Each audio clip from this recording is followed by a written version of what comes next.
He became the richest billionaire in America and invited his wife to humiliate her. But when she arrived, she destroyed his entire world. Hi, my beautiful family. Let's begin with a small prayer from my heart to yours. Dear Lord, as I take this step toward healing, walk beside me, guide every hand that cares for me, calm my spirit, and bring me back to my family stronger, healthier, and full of peace. Amen.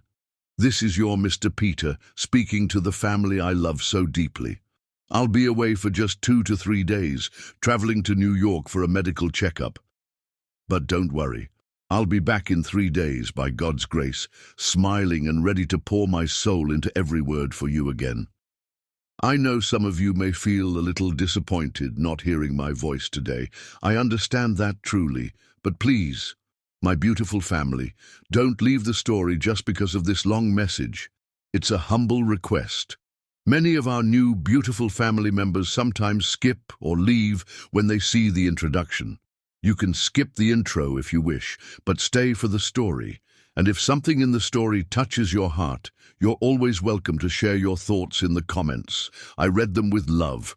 While I'm away, James will be here to hold your hand through every word. So let's stay close, stay connected. And now, with all my love, let's begin today's story together. The most dangerous moment in a woman's life is when she believes she's finally safe.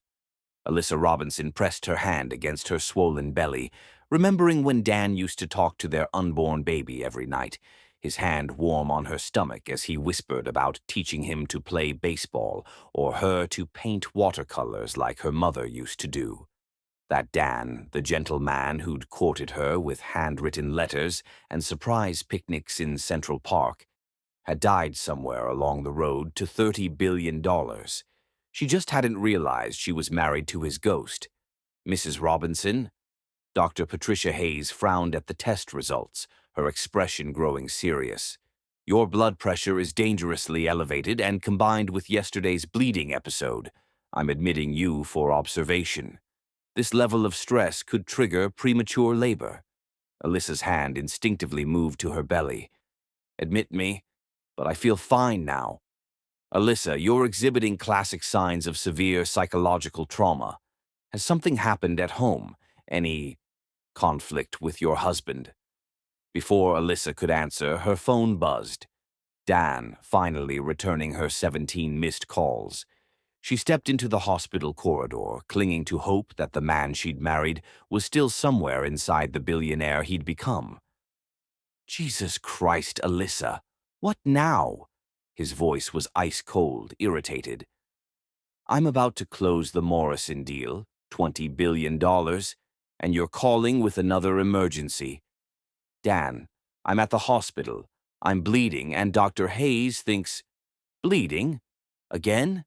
You've been to the doctor 3 times this month with your dramatics. The casual cruelty in his voice made her legs weak. When had her husband started talking to her like she was an annoying employee? This isn't dramatics. Something's wrong with the baby.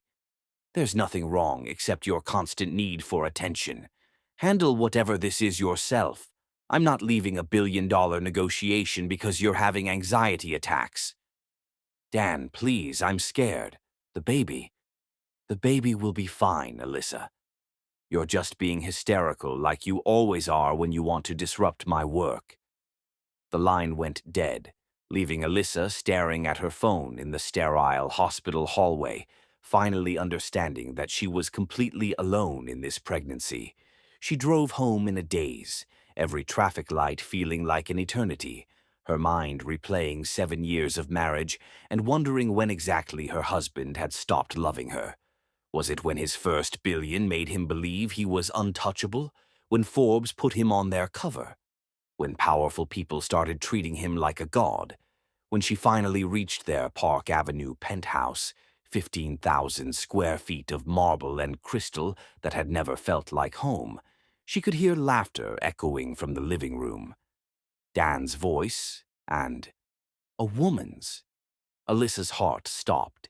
She pushed open the door to find Dan on their white leather sofa, his arm around a stunning blonde who couldn't be older than 25.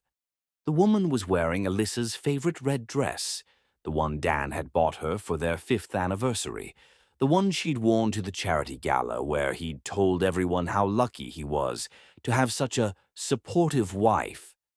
"Oh," the blonde said, not looking embarrassed in the slightest. "The wife's home." Dan didn't even have the decency to move his arm or look guilty. He looked annoyed, as if Alyssa had interrupted something important. "Alyssa, we need to talk." We need to talk." Alyssa's voice barely worked. "Dan, what is this?" "This," he gestured between himself and the woman with casual indifference, "is what happens when a man outgrows his first choice." The blonde laughed, a sound like breaking glass. "Oh, honey, you think this just started? Dan and I have been together for 2 years, ever since I got hired as his executive assistant. 2 years, while Alyssa had been trying to get pregnant, celebrating their anniversaries, defending Dan to her friends who said he was changing. 2 years of lies, deception, and humiliation.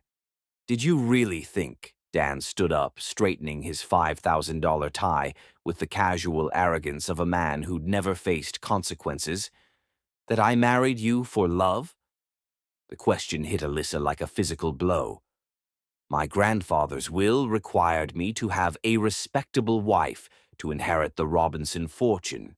You were convenient, sweet, naive, grateful for any attention from a man like me. But our baby is a complication I didn't plan for." Dan's voice was winter cold. "I told you to be more careful. I told you I wasn't ready for children." The woman, Kinsley, Alyssa suddenly remembered from office Christmas parties, rose gracefully, still wearing Alyssa's dress like a trophy. "The truth is, darling," Kinsley's voice dripped with false sympathy, "Dan never wanted to be tied down to someone like you. I mean, look at you." Her eyes traveled dismissively over Alyssa's pregnant form. "You're not exactly Park Avenue material, are you? More like Queens." "Kinsley's right," Dan said, and the casual agreement was somehow worse than active cruelty. "You were fine when I was building my empire, but now that I'm at the top, I need a woman who can match my status, someone who understands power."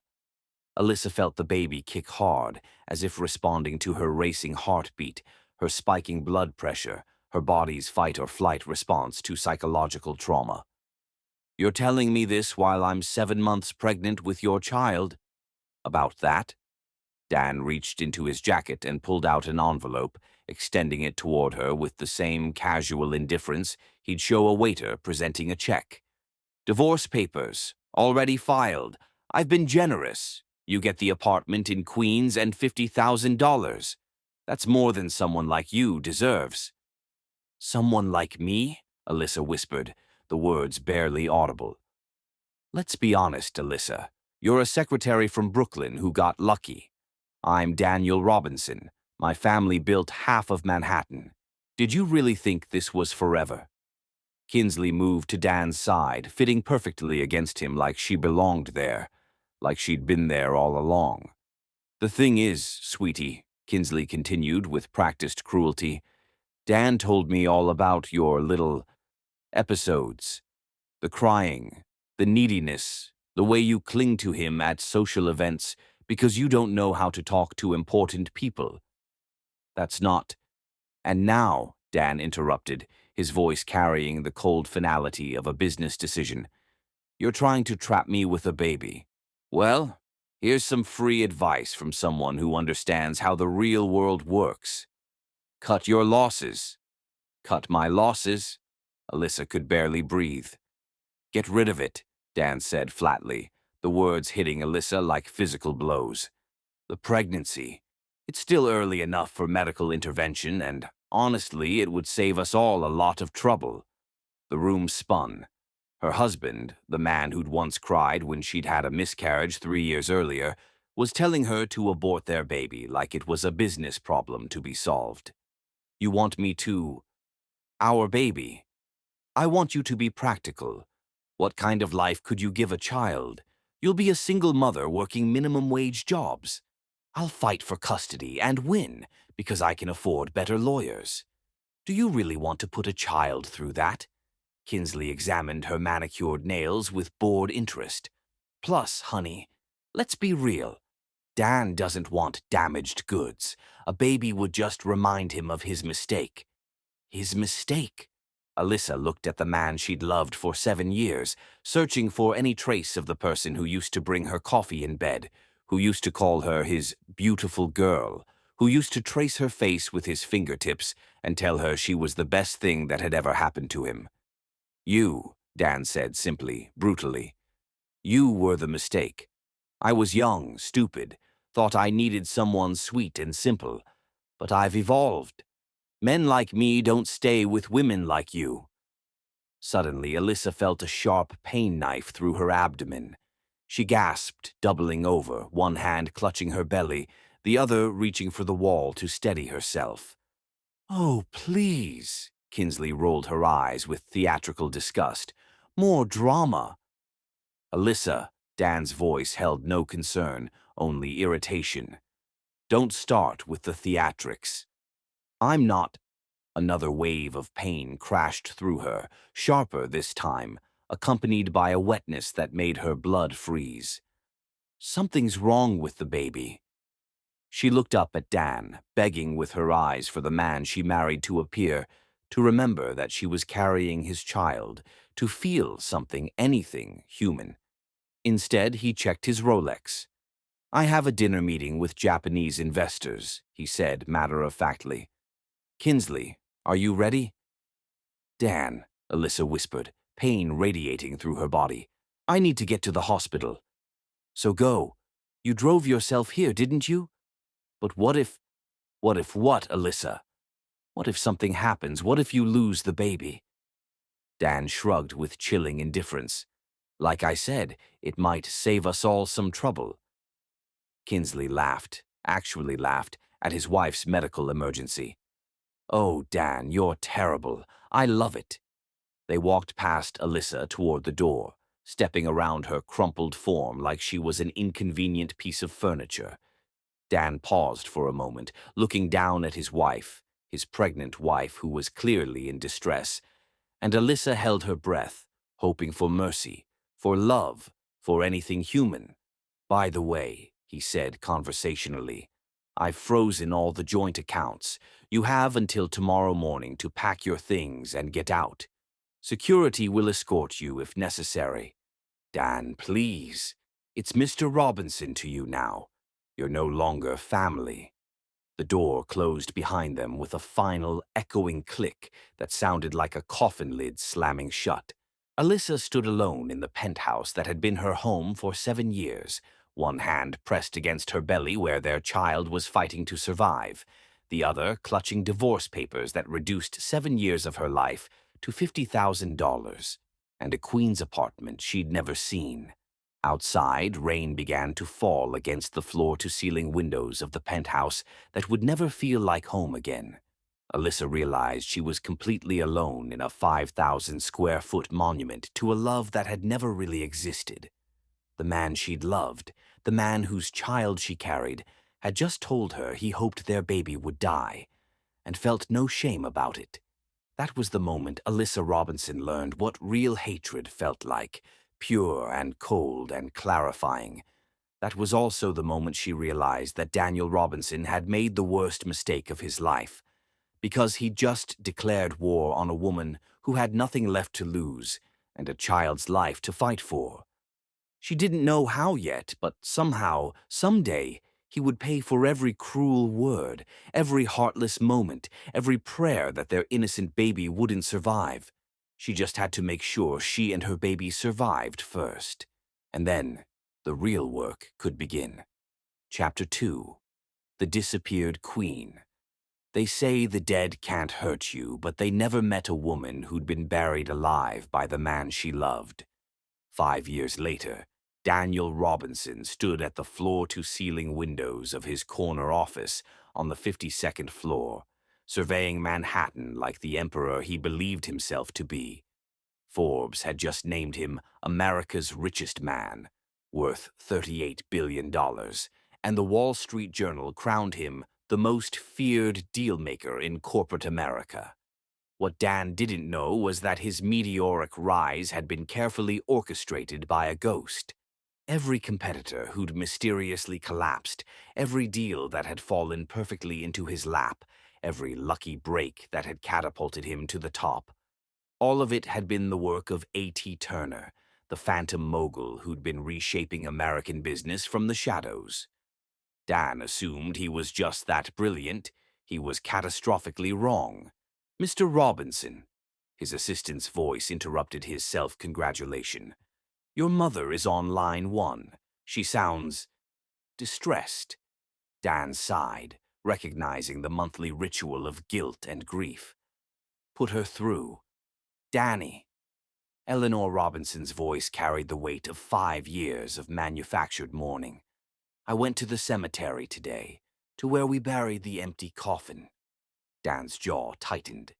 The funeral had been his masterpiece of deception, a closed casket service for his supposedly deceased wife and stillborn child.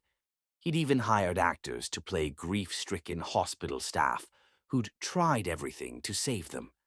"Mother, we've discussed this. You need to let them rest in peace." "But I keep having dreams, Danny. Alyssa is calling for help, and there's a little boy with her. He looks just like you did at that age. Dreams aren't reality, they're dead. Both of them." "Are you sure?" Eleanor's voice cracked. "Because I hired a private investigator, Danny. There are no medical records of Alyssa dying in childbirth. No records of a baby being stillborn. The hospital you claimed she died at has no record of her ever being admitted." Dan's blood turned to ice. "Mother, you need to stop this obsession. I know you're lying to me. What I don't know is why. What really happened to Alyssa and your child?" Dan hung up, but Eleanor's words echoed in his mind. No medical records, no hospital admission. After 5 years, his mother had finally started digging.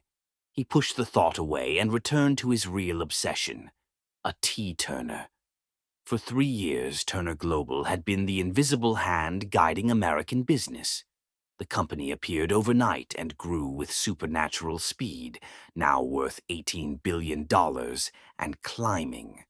More mysteriously, A.T. Turner's business strategy seemed designed specifically to benefit Robinson Industries. Whenever Dan needed a competitor eliminated, Turner Global would acquire them and strip their most valuable assets, leaving them defenseless against Dan's hostile takeovers.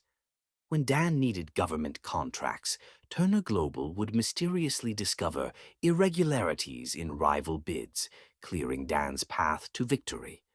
It was as if someone was systematically clearing obstacles from his path to absolute dominance. But why? Dan opened his secure files on Turner Global. 3 years of investigation that had yielded almost nothing.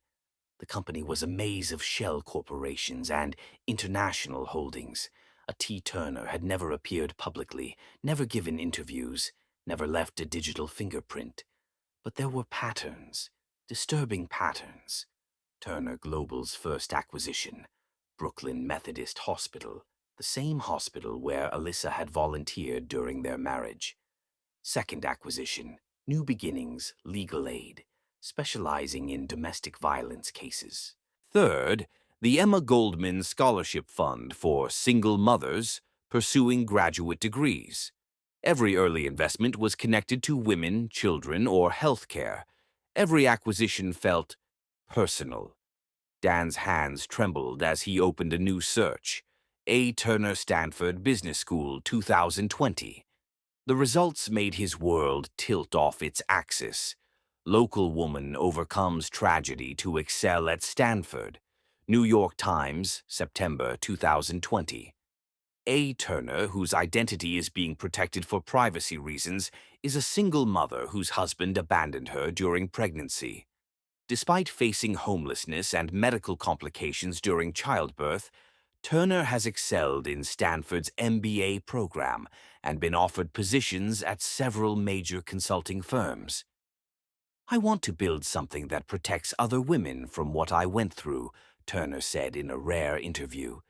"Men who think they can discard women and children like garbage need to learn that we're stronger than they imagine." The article was accompanied by a silhouetted photo, a woman in graduation robes holding a small child's hand. The shadows obscured their faces, but something about the woman's posture was achingly familiar. Dan's laptop slipped from his numb fingers.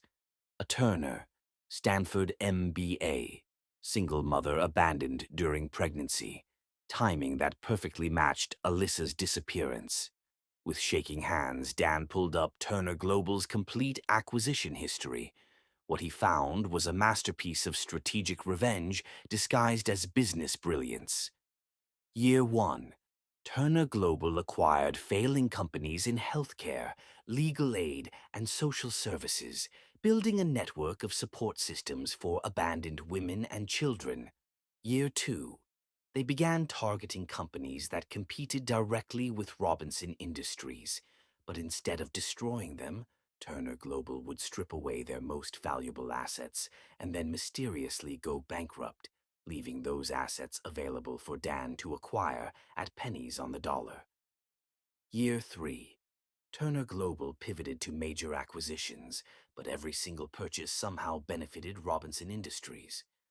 Competitors would find themselves financially weakened, just as Dan needed to expand into their markets. It wasn't random. It wasn't lucky. It was the most sophisticated long-term business strategy Dan had ever seen, orchestrated by someone who understood his weaknesses, his desires, his business patterns better than he understood them himself. Someone who'd lived with him for 7 years, someone who'd watched him build his empire from their shared bed, who'd heard his strategies during pillow talk, who knew exactly which competitors he feared most. Someone who'd been declared legally dead 5 years ago. Dan's phone buzzed with a text from an unknown number. "Enjoying your rise to the top, Dan? You should thank your guardian angel. A friend." His hands shaking, Dan typed back, "Who is this?" The response came immediately. "Someone who's been watching you succeed for 5 years. Someone who's been very, very patient. What do you want?" "I want you to remember something, Dan. Remember the night you told a bleeding pregnant woman that you hoped she'd lose her baby. Remember throwing her out in the rain while she begged for help?" Dan's vision blurred. "You're dead. I know you're dead." Dead women don't build $18 billion companies, Dan. Dead women don't manipulate stock markets and orchestrate hostile takeovers. Dead women don't spend 5 years positioning their enemies for the perfect fall. But brilliant women who've been underestimated their entire lives, women who've been thrown away like garbage by men who thought they were worthless, women who've had 5 years to study, plan, and prepare. Those women can do anything. Dan's phone rang. Unknown number. With trembling fingers, he answered. "Hello, Dan." The voice was older, more confident, but unmistakably hers. Unmistakably Alyssa. "I've missed our talks," she continued conversationally. 5 years is a long time to go without speaking to your husband. You're really alive." Disappointed? Dan couldn't speak, couldn't breathe. "I suppose you're wondering about our son, David. He's 5 now. Brilliant, kind, everything you said he'd never be. He's sitting next to me right now, actually. Would you like to say hello to your son, Dan?" "Mommy, who are you talking to?" A child's voice, innocent and sweet, came through the phone. "Just someone from Mommy's past, sweetheart. Someone who's about to learn that the past has a way of catching up." "You built Turner Global," Dan whispered. "I built an empire, Dan. While you thought I was rotting in some unmarked grave, I was learning everything you never bothered to teach me about business, power, and revenge. I became everything you said I was too stupid and weak to be. But why help my competitors fail? Why clear my path to—" Alyssa's laugh was crystalline and cold. "Oh, Dan, sweet, arrogant Dan, I didn't help you succeed. I positioned you at the very top of the mountain so the whole world could watch you fall." The line went dead, leaving Dan alone with the devastating realization that his supposedly dead wife had spent 5 years becoming more powerful than he'd ever dreamed possible. And tomorrow, the woman he'd thrown away like garbage would begin his destruction. The ghost was about to become very, very real. Chapter 3. The Wedding Invitation. The most beautiful revenge is the one your enemy never sees coming until it's already destroyed everything they love. Alyssa Turner stood in her glass-walled office on the 40th floor of Turner Tower, watching the sun set over Manhattan while her 5-year-old son, David, colored dinosaur pictures at the small table she'd installed for their after-school time together. Her building was strategically positioned just 12 blocks from Robinson Industries, close enough to watch Dan's empire in real time, far enough to remain invisible. For 5 years, she had been the phantom reshaping American business, while raising the son Dan had told her to get rid of. Today, that phantom would step into the light and end Daniel Robinson forever. "Mommy." David looked up from his coloring book with the serious expression that made him seem older than his years. "Why are you smiling like the dinosaur who found the biggest fish?" Alyssa knelt beside her son, studying the face that was heartbreakingly beautiful. Dan's strong jawline softened by her gentle eyes, Dan's dark hair with her natural curl. David was everything Dan had tried to destroy, and he had grown into the most remarkable little boy she'd ever known. "Because today, sweetheart, we're going to show the world who we really are." David nodded solemnly. At 5, he possessed an unusual wisdom, born from spending his early years in boardrooms and business meetings. He knew his mother was important, powerful, but he didn't know why they lived under assumed names or why he'd never met his biological father. Soon, the whole world would understand everything. Alyssa's assistant, Brinley Hamilton, entered with a stack of newspapers and a tablet displaying social media feeds. "It's official. Page 1 of every paper, trending on every platform." The headline of the New York Times made Alyssa's heart sing. "Daniel Robinson to marry Kinsley Whitmore in $50 million wedding extravaganza, the social event of the decade." The article gushed about the guest list, 500 of America's most powerful people, including senators, Supreme Court justices, Fortune 500 CEOs, and European royalty. The ceremony would be held at Dan Hampton's estate, with flowers flown in from Holland, champagne from the private cellars of French nobility, and a wedding cake that cost more than most people's houses. It was going to be the ultimate display of wealth, power, and social dominance. It was also going to be Daniel Robinson's public execution. "And the special delivery?" Alyssa asked. Brinley's smile was razor-sharp. "Arrived at his office 20 minutes ago." Across town, Dan Robinson was experiencing the first crack in his perfect facade. The anonymous package had been hand-delivered by a courier who disappeared before security could question him. Inside was a single USB drive and a note written in elegant script. "A wedding gift for the happy couple. Enjoy your special day. A friend." Dan's hands trembled as he inserted the drive into his computer. The video file that opened would haunt him forever. It was Kinsley in their bed, with 3 different men over the past month. The footage was professional quality, shot from multiple angles with crystal-clear audio. But the most devastating part wasn't Kinsley's athletic infidelity. It was her words.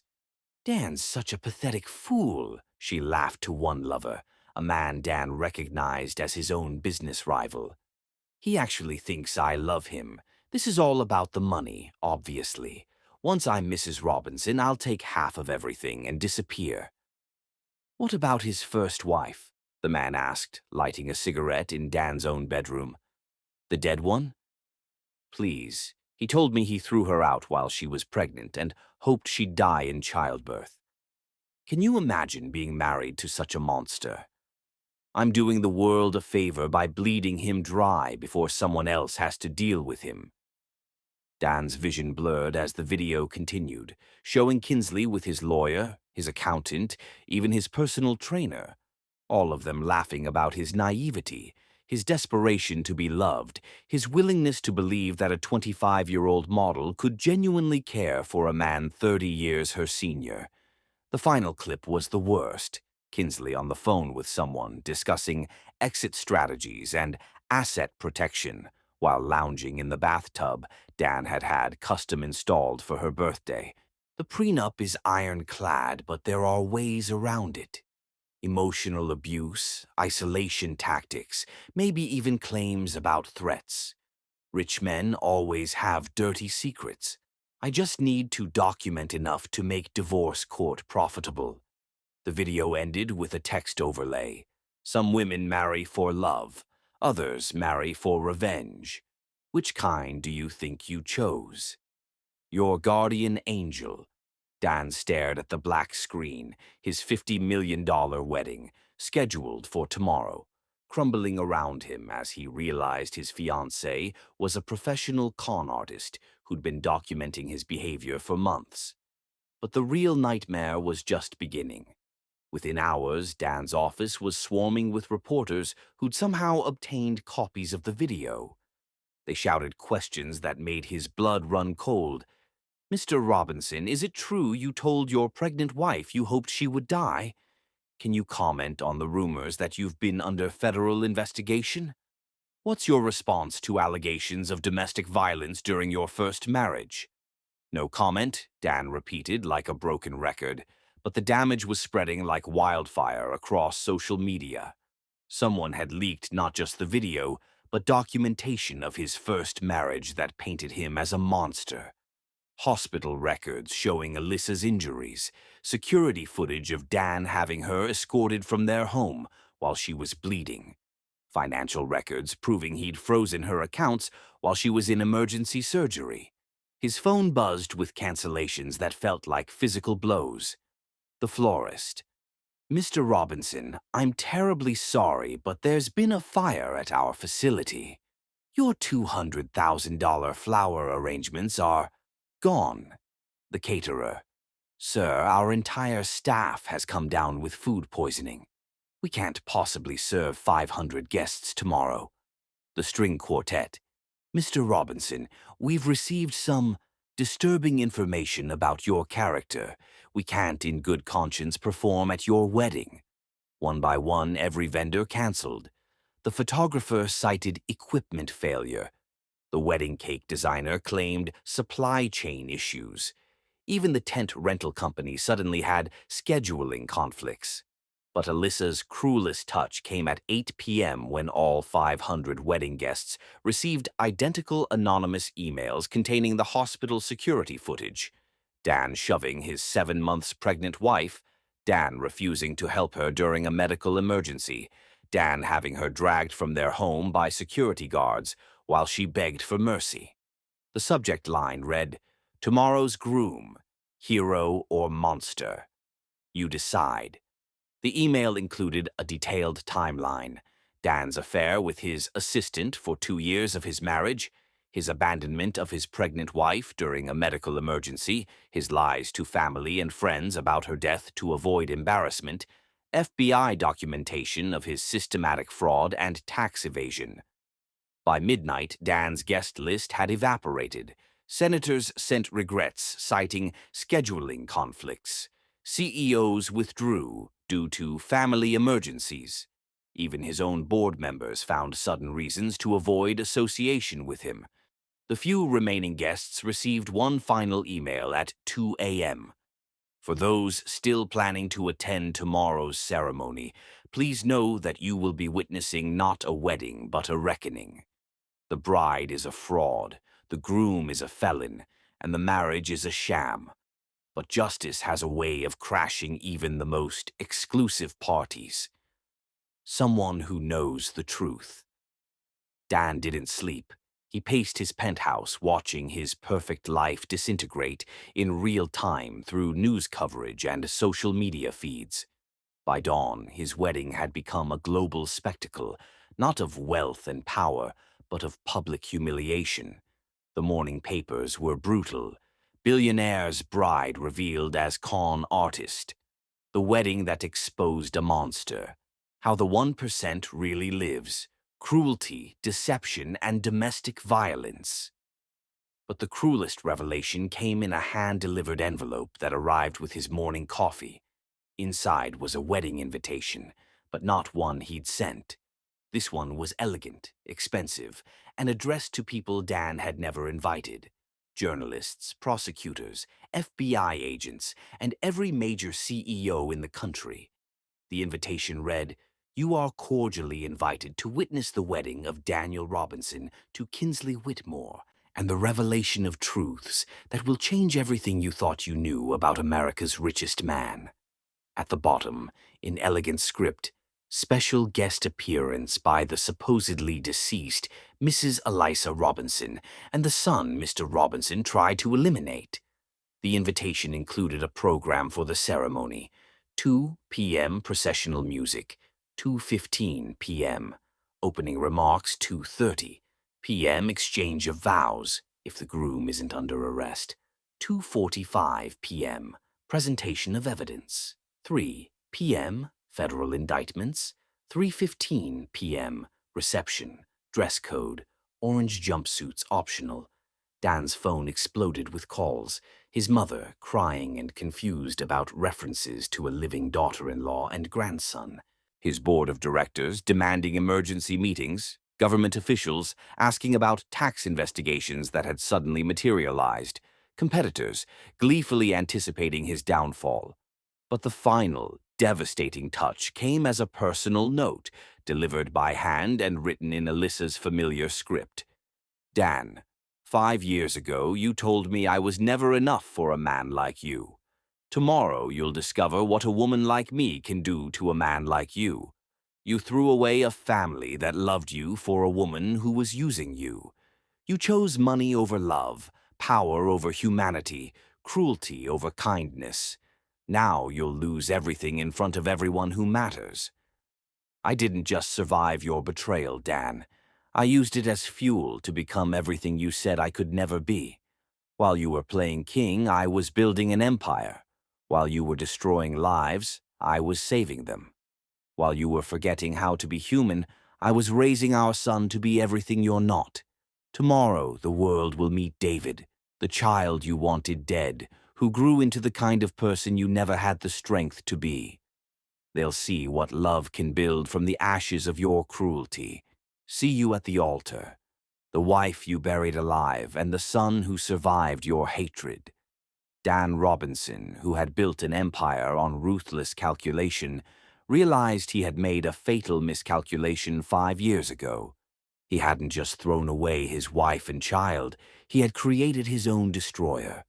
And tomorrow, in front of the world's most powerful people, she would complete her masterpiece of revenge. Chapter 4. The Ghost at the Altar. There are moments when the past doesn't just catch up with you, it destroys your future while the whole world watches in real time. The Robinson Hamptons estate had been transformed into what was supposed to be the wedding of the century. Instead, it resembled a crime scene waiting to happen. Massive white tents dotted the manicured lawns, filled with 500 of America's elite who had come not to celebrate, but to witness what they sensed would be a spectacular public destruction. News helicopters circled overhead like vultures. Social media was exploding with live updates from inside the venue. Dan Robinson stood at the altar in his $15,000 custom tuxedo, sweat beading on his forehead despite the October chill. His hands shook as he gripped the sides of the podium, surveying the crowd that felt more like a tribunal than a celebration. Half the invited guests hadn't shown, scared off by the mysterious revelations and swirling rumors. But the other half had come precisely because they smelled blood in the water. In New York society, there was nothing more entertaining than watching someone fall from grace in spectacular fashion. Kinsley walked down the aisle in her $200,000 Vera Wang gown, but her usual predatory confidence had cracked. The video of her multiple affairs had leaked to gossip blogs overnight, and every step she took was accompanied by whispers and barely concealed snickers from the crowd. She looked like a beautiful woman walking to her execution. "Dearly beloved," began Reverend Matthews, a replacement minister hastily hired after 3 others had refused the job citing ethical concerns. "We are gathered here today to join Daniel and Kinsley in holy matrimony." "Stop!" The voice came from the back of the elegant pavilion, clear and commanding enough to silence 500 people instantly. Every head turned as if choreographed. A woman stood in the entrance, backlit by autumn sunlight streaming through the tent opening. She was breathtaking, not in the artificial purchased way of society wives, but with a natural elegance and strength that made every other woman in attendance fade into background noise. "I'm sorry to interrupt," the woman said, her voice carrying easily across the silent crowd, "but this wedding cannot proceed." Dan's legs nearly gave out. It was impossible, but it was her.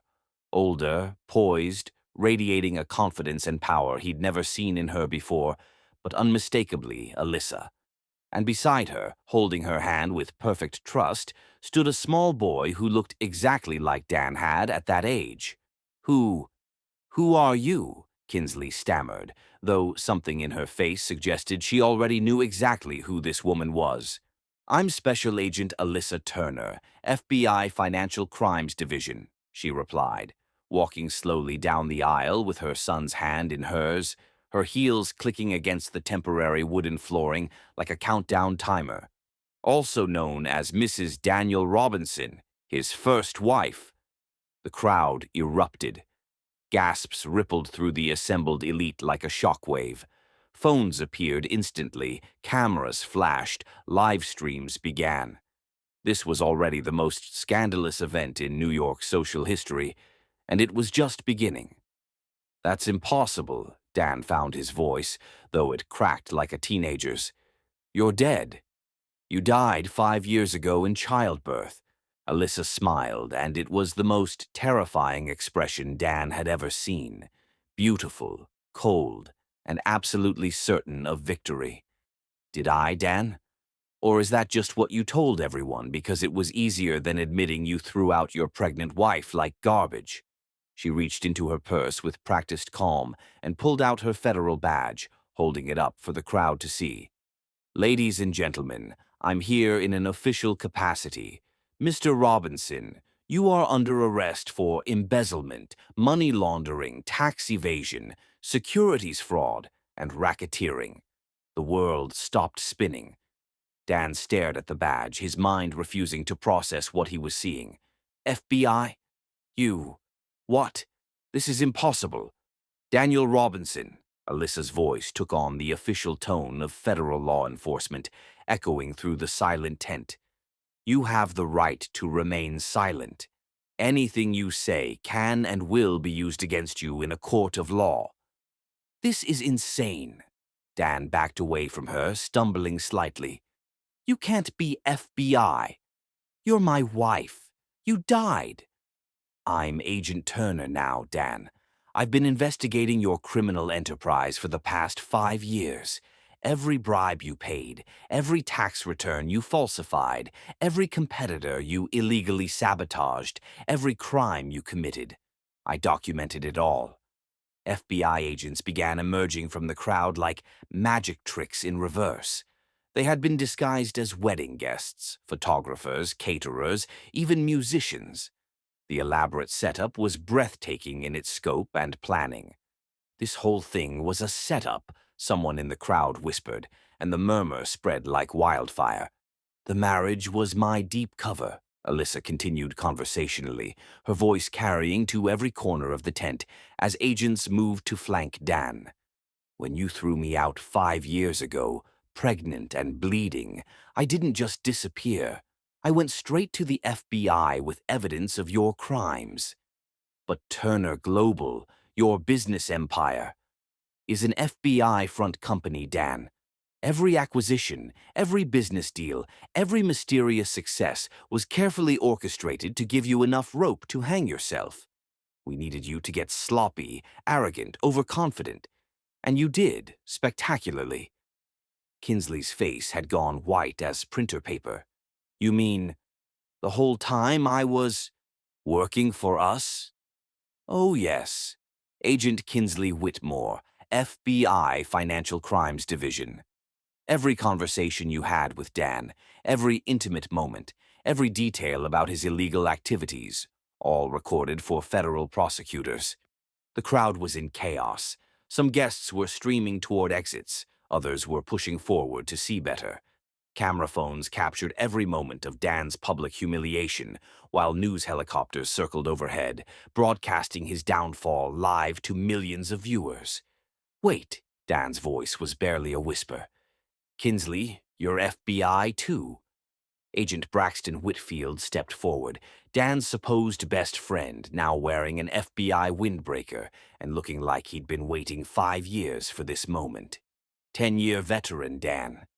When Alyssa came to us 5 years ago, bleeding and terrified, telling us about your criminal empire, I volunteered to get close to you. Every conversation we've had, every poker game, every golf outing, all recorded. Dan looked around wildly, his world completely disintegrating. His mother sat in the front row, weeping. His business associates were backing away like he had a contagious disease.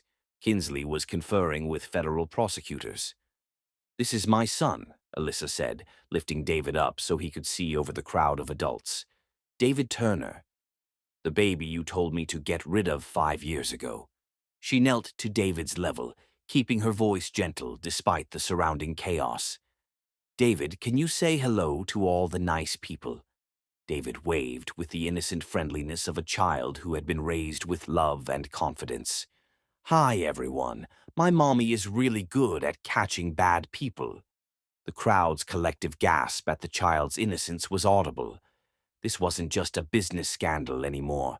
This was a father's rejection of his own child being exposed in the most public way possible. "Daddy?" David's small voice was curious as he looked at Dan for the first time.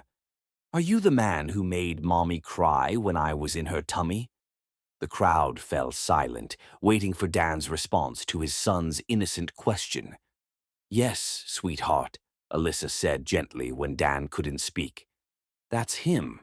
"Why did you make Mommy sad when she was growing me?" David asked Dan directly, with the brutal honesty only children possess.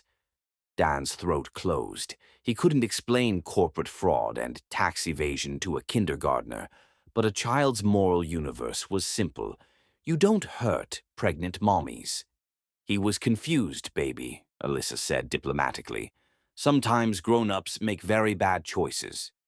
"Like hitting?" David asked, because his mother had taught him about appropriate behavior. "Like hitting," Alyssa confirmed. The metaphor was perfect for a 5-year-old to understand, and devastating for the watching crowd of sophisticated adults who suddenly saw Dan's crimes through a child's eyes. As federal agents cuffed Dan, he looked at Alyssa one last time. "Why?" he whispered. "Why go through all this elaborate setup? Why not just arrest me quietly?" Alyssa's smile was beautiful and terrible, the expression of a woman who had orchestrated the perfect revenge. "Because, Dan, you didn't just commit crimes against me. You committed crimes against hundreds of investors, thousands of employees, countless families whose lives you destroyed for profit. They deserved to see justice served publicly. But mostly," she continued, "I wanted everyone who ever admired you, everyone who ever wanted to be you, everyone who ever thought wealth justified cruelty to see exactly what you really are. You destroyed my life. No, Dan. You destroyed your own life when you chose money over love, power over family, cruelty over compassion. I just documented it. As Dan was led away in handcuffs, the crowd began to cheer, not for him, but for Alyssa and David, the woman who had survived ultimate betrayal and the innocent child who represented hope, triumphing over hate. But the most devastating moment came as Dan was being placed in the FBI vehicle. "Bye-bye, mean man," David called out, waving with innocent friendliness. "I hope jail teaches you to be nice to people." Even in handcuffs, facing life in prison, surrounded by federal agents, Dan Robinson had been judged and found wanting by his own 5-year-old son. The wedding that was supposed to crown Dan as American royalty had instead revealed him as a monster, destroyed by the family he'd thrown away and rebuilt into something infinitely stronger. Agent Alyssa Turner had orchestrated not just the perfect arrest, but the perfect public execution of a man who thought wealth made him untouchable. The Queen had returned to reclaim her throne, and her reign of justice was just beginning. Chapter 5. The Evidence Unfolds. The most terrifying moment for a predator is realizing they've been the prey all along, and the hunt is finally over. Dan Robinson sat in a federal holding cell for 36 hours before his team of lawyers managed to secure his release on a $75 million bond, the largest in New York federal court history. When he finally emerged into the Manhattan morning, blinking like a vampire exposed to sunlight, he discovered that his world had fundamentally shifted overnight. The footage of his arrest at his own wedding had gone viral beyond anything in social media history. Dead Wife Revenge was trending worldwide with over 50 million posts. Late-night talk show hosts had devoted entire monologues to the billionaire who threw away his family and got served by the FBI in a wedding dress. Saturday Night Live had already announced a special episode dedicated to his downfall. But the public humiliation was nothing compared to what awaited him at home. His penthouse, the 15,000 square foot sanctuary where he'd rebuilt his life after discarding Alyssa, had been transformed into a federal crime scene. FBI agents swarmed through every room like ants at a picnic, photographing, cataloging, and seizing evidence of crimes that had been hiding in plain sight for years. Mr. Robinson, Agent Sarah Hendricks, the lead investigator, looked up from a box of documents with the satisfied expression of a hunter who'd finally cornered her prey. "Welcome home. Hope you don't mind. We're just collecting some evidence of your criminal enterprise." Dan watched in horror as agents carried out computers, files, hard drives, artwork, jewelry, the digital and physical architecture of his entire empire being loaded into unmarked vans. "You can't just take everything. I have businesses to run, employees depending on me." "Actually, we can. And frankly, Mr. Robinson, your business running days are permanently over." Agent Hendricks handed Dan a manila folder thick enough to choke a horse.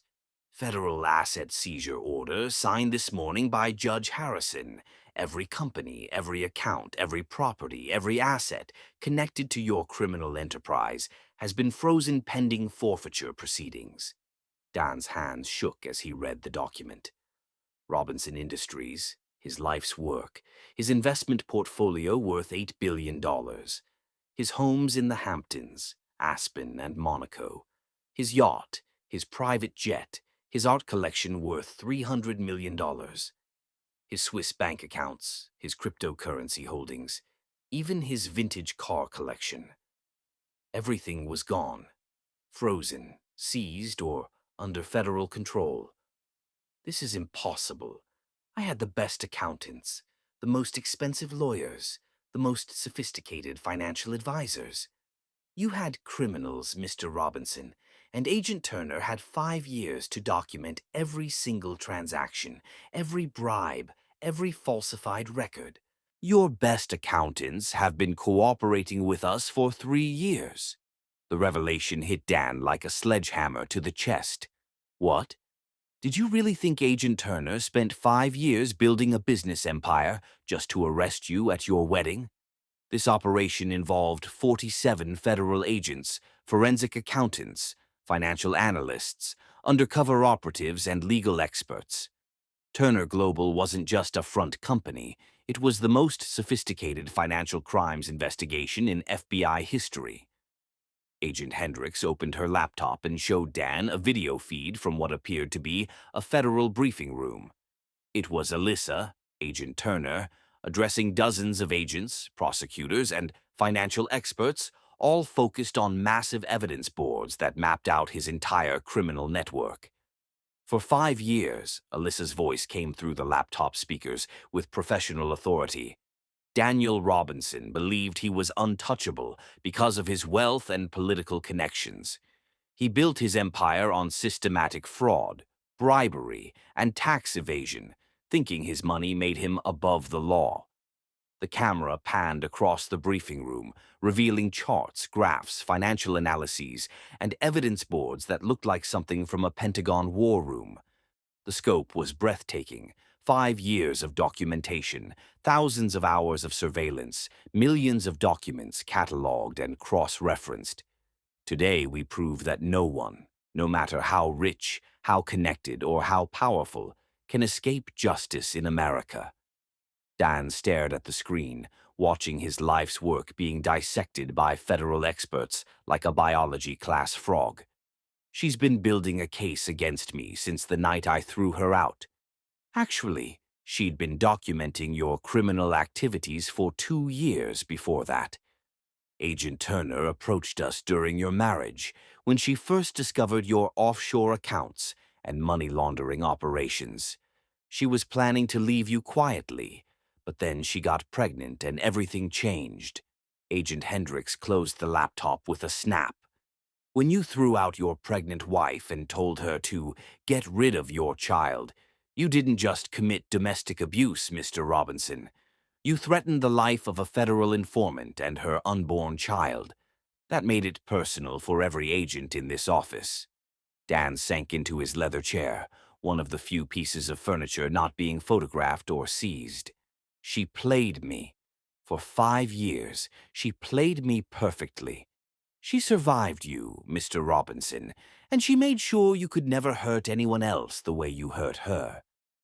The study door opened and Kinsley walked in, flanked by 2 FBI agents and looking like she'd aged 10 years overnight. Her perfect hair was disheveled, her designer clothes wrinkled, her usual predatory confidence completely shattered. "Danny," she said, and her voice was different now, smaller, scared, human. "We need to talk." Agent Hendricks stood up, gathering her files. "Actually, Agent Whitmore needs to give her final debriefing. She's been undercover for 2 years, gathering evidence of your personal crimes, while Agent Turner handled the financial investigation." Dan stared at his almost wife in shock. "You're really FBI?" "Financial Crimes Division, specialized in white-collar investigations. I've been an agent for 8 years. Kinsley couldn't meet his eyes.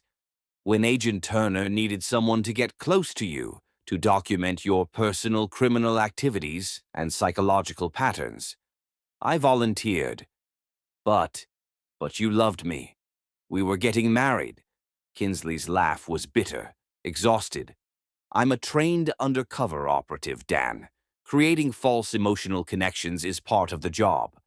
But after hearing the recordings of how you treated Agent Turner and your son, after learning that you hoped your pregnant wife would die, I couldn't wait to help destroy you." Dan looked around his study, his sanctuary, his private domain, and realized that every conversation, every phone call, every intimate moment of his life for the past 2 years had been monitored, recorded, and analyzed by federal agents. The jewelry, the engagement ring, everything was bugged. Not just bugged, Dan. The jewelry was manufactured by FBI technical specialists. Your watch, your cufflinks, your wedding ring, even your glasses frames, all custom-made with surveillance technology invisible to any security sweep. Every business meeting you attended while wearing those items was recorded in federal evidence vaults. Every private phone call, every illegal transaction, every conversation where you admitted to bribing officials or hiding money. We got it all. Dan felt his sanity slipping away like water through his fingers. Even my most private moments were surveillance operations. The other men in the video, he whispered, your supposed affairs. FBI agents playing their parts, gathering supplementary evidence, making sure you'd be angry enough to say incriminating things when you discovered the infidelity. Your emotional responses to betrayal were just another data point in building our psychological profile. Even my heartbreak was evidence. Everything was evidence, Dan. Agent Turner choreographed your destruction like a symphony, and you danced to every note without realizing the music was playing. Agent Hendricks returned with a thick federal indictment. Mr. Robinson, your trial date is set for 8 weeks from today. I strongly suggest you consider the government's plea offer because the evidence against you is comprehensive. What evidence? What could you possibly have that 17,000 hours of audio recordings documenting your crimes, financial records from 43 different offshore accounts, video surveillance from your homes, offices, and vehicles, testimony from 67 co-conspirators who are cooperating to reduce their own sentences. Plus, Agent Hendricks continued with professional satisfaction, Agent Turner's personal testimony about the domestic violence, child abandonment, and psychological abuse you inflicted during her pregnancy. As the FBI agents filed out of his study, Dan was left alone with Kinsley, the woman who'd shared his bed for 2 years while secretly building the case that would destroy him. "How long have you known about David?" he asked quietly. "Since my first day undercover. Agent Turner showed me photos, videos of him learning to walk, saying his first words, starting kindergarten. Every milestone you missed because you were too cruel to accept your own child. He's remarkable, Dan. Brilliant, kind, funny, creative, everything a father should be proud of.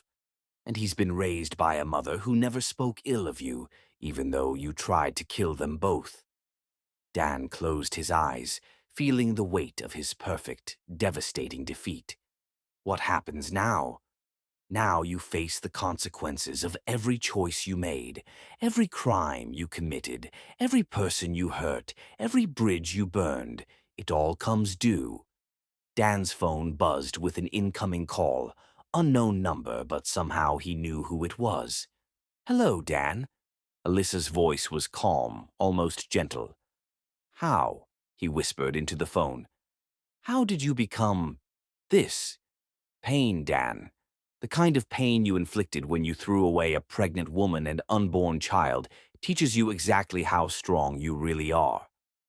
Dan could hear David's laughter in the background, the sound of a happy child who'd been raised with love despite his father's cruelty. "You destroyed everything I built. I exposed everything you stole. There's a difference. I'm going to prison for the rest of my life." "Yes, you are. But not because I destroyed you, Dan. Because you destroyed yourself the moment you chose cruelty over love." "What about David? What about our son?" "David is perfect. He's 5 years old, speaks 2 languages, loves dinosaurs and space, and wants to be a doctor when he grows up so he can help people. He's everything you could have been proud of, if you'd been capable of love. Does he ever ask about me? He asks about the mean man who hurt his mommy sometimes. I tell him that some people have broken hearts that make them do bad things, but that doesn't make it okay. I want to see him. That will never happen, Dan. You made your choice 5 years ago. Now live with the consequences." The line went dead, leaving Dan alone in his empty penthouse with the echo of his son's laughter and the weight of his perfect, irreversible defeat. Late that night, Alyssa sat in her home office, staring at surveillance photos of Dan's devastated face as he'd been led away in handcuffs. She should feel triumphant. Instead, she felt empty. "Mommy?" David's small voice made her jump. He stood in the doorway in his dinosaur pajamas, rubbing his eyes. "Why are you sad? I thought you'd be happy that the bad man got caught." Alyssa realized she was crying, not from sadness, but from the complex relief of a 5-year mission finally completed. Sometimes, baby, even when justice happens, it doesn't feel the way you expect it to. David climbed onto her lap, studying the photos on her desk. "He looks really sad. He should be sad. He did terrible things to people. But you look sad too, Mommy." Alyssa held her son closer, realizing that revenge, even perfect revenge, felt nothing like she'd imagined. That seeing Dan's complete destruction didn't heal the wounds he'd left. It just created space for something better to grow. "I'm not sad, sweetheart. I'm tired. But it's the good kind of tired, like after you finish building something really important."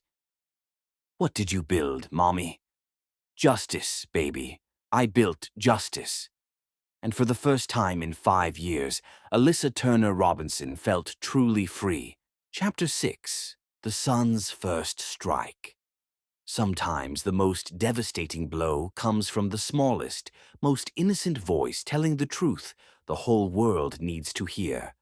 The 60 Minutes interview was broadcast live from the Turner family's elegant living room, a deliberate choice that showed America what a real home looked like. Soft lighting, children's artwork on the walls, family photos that radiated genuine love. The contrast to Dan's cold penthouse was stark and intentional. 58 million Americans tuned in, making it the most watched news program in television history. They came for the scandal, but stayed for something far more powerful. A 5-year-old boy who would change how the country thought about family, fathers, and forgiveness. "Agent Turner," Margaret Chen began, "you've been called America's most remarkable woman, FBI agent, business mogul, single mother. But tonight, we're here to meet someone even more remarkable, your son David." David sat between his mother's arms, wearing a simple blue sweater and khaki pants. At 5 years old, he possessed an unusual composure, the result of growing up in boardrooms and federal briefings. But his smile was pure childhood joy. "Hi, everyone," David said, waving at the camera with the unself-conscious friendliness that only children possess. "David, can you tell us about your family?" "I have the best mommy in the whole world," David said without hesitation. "She works really hard to help people, and she reads me stories every night, and she makes really good pancakes that look like dinosaurs." "What about your father, David?" "Do you know about your biological father?" David's expression grew thoughtful. "Mommy told me that some daddies can't take care of their kids because they have broken hearts. My biological father has a broken heart, so he can't be a daddy right now." The simple, compassionate explanation, clearly crafted by Alyssa to protect her son from harsh truths, was devastating in its innocence. "How do you feel about that?" "I feel sad for him," David said seriously. "Mommy says when people have broken hearts, they sometimes do mean things. But I'm not sad for me because I have Mommy and Uncle Braxton and Grandma Eleanor, and they love me so much I don't feel like anything is missing." In his penthouse, Dan watched his son's radiant face and felt something die inside his chest. This beautiful, articulate, loving child was talking about him with pity. Not anger, not hatred, but genuine sympathy for his broken heart. "David, your mother has told us some difficult things about what happened when you were born. Do you understand any of that?" "I know my biological father didn't want me to be born," David said matter-of-factly. "But Mommy wanted me so much that she fought really hard to make sure I could be here. She almost died making sure I was born safe." "How does that make you feel?" David considered this with the seriousness children bring to important questions. "It makes me feel really lucky that Mommy loved me enough to fight for me, and it makes me feel sad that my biological father was too scared to love me." "Scared?" Mommy says some grown-ups get scared when they have to take care of someone else. But real daddies aren't scared. They're brave for their kids. Margaret Chen leaned forward. David, if you could say anything to your biological father, what would it be? David looked directly into the camera, and for a moment every viewer felt like he was speaking directly to them. I would tell him that he doesn't have to be scared anymore. I'm a really good kid. I get good grades, and I help Mommy with groceries, and I never throw tantrums in stores. If he wasn't scared, maybe he could be proud of me. The studio was dead silent. Even the camera operators had tears in their eyes.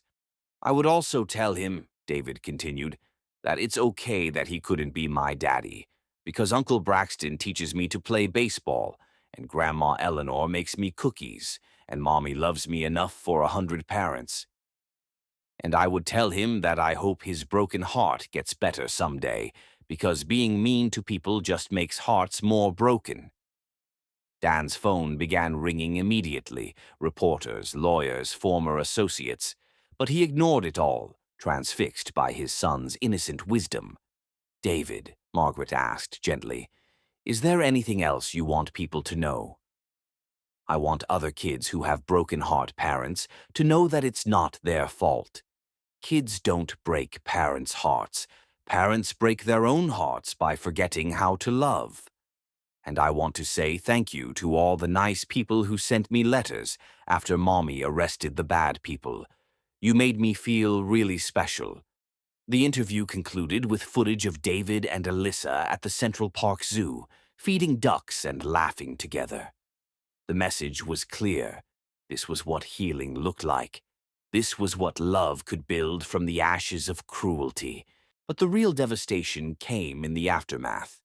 Within an hour, younger David Turner was trending worldwide, but the messages weren't just supportive, they were revolutionary. This 5-year-old has more emotional intelligence than most adults. What a remarkable child. If you abandoned a kid like this, you don't deserve to breathe the same air as him. David Turner just taught America what forgiveness looks like. We don't deserve this child. But the cruelest responses were the most personal. Daniel Robinson had this child and threw him away. There's a special place in hell. I've been married 20 years, and my husband just watched this interview and said, if I ever become the kind of man who could abandon a child like David, shoot me. Dan Robinson is going to be every husband's cautionary tale. The social media avalanche was unlike anything in American history. Mothers posted photos of their own children with the caption, "This is what Dan Robinson threw away." Fathers recorded videos apologizing to their own kids for smaller failures, using Dan as the ultimate example of paternal failure. But the most devastating response came from an unexpected source, America's most powerful women. By morning, 17 CEOs' wives had filed for divorce, citing their husbands' admiration for Dan Robinson's business tactics as evidence of moral bankruptcy. 3 governors' spouses issued public statements distancing themselves from their husbands' previous praise of Dan's success. The wife of Dan's biggest investor wrote in the New York Times, "Any man who could abandon a child like David Turner is capable of any cruelty. I refuse to let my children be raised by someone who sees Daniel Robinson as a role model." Dan's phone buzzed with a text from an unknown number. "This is David's mommy. He wanted me to send you something." The message included a video file. With trembling hands, Dan opened it. David was in his bedroom, surrounded by books and dinosaur toys, speaking directly to the camera. "Hi. Biological father. Mommy said I could make this video if I wanted to. I don't know if you'll see it, but I wanted to tell you some things. I saw on the news that people are saying mean things about you. I know you did bad things, but I don't think people should be mean. Mean things just make everyone sad. I wanted to tell you about my life so maybe you won't feel so bad. I'm in kindergarten and I love reading and dinosaurs and helping Mommy cook. My best friend is Marcus. and we're learning to play chess. Uncle Braxton is teaching me to ride a bicycle without training wheels. Mommy reads me a story every night before bed, and sometimes she makes up stories about dinosaurs who learn to be brave. She says being brave means doing the right thing, even when you're scared. I hope you're learning to be brave in jail. Maybe when your broken heart gets better, you can do right things for other kids who need help. I forgive you for not wanting me, because Mommy says forgiveness isn't about the other person. It's about not carrying angry feelings in your own heart. I hope you have nice dreams. The video ended with David waving goodbye with the same innocent friendliness he'd shown on television. Dan watched the video 17 times before the prison guards found him sobbing uncontrollably in his cell. His son, the child he'd wanted to eliminate, had just given him the only mercy he'd received from anyone in the world. A 5-year-old's pure-hearted forgiveness that he hadn't asked for and didn't deserve. The boy he'd thrown away had grown into the kind of person Dan had never been. Genuinely good. And in that moment, Dan Robinson finally understood what he'd really lost. Not just money or freedom or reputation. He'd lost the chance to be loved by the most remarkable child in America. His own son. Chapter 7.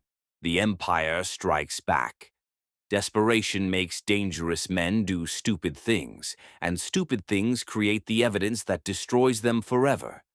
Dan Robinson hired the best criminal defense attorney money could buy, or rather, money he could borrow against his frozen assets while praying federal prosecutors wouldn't notice.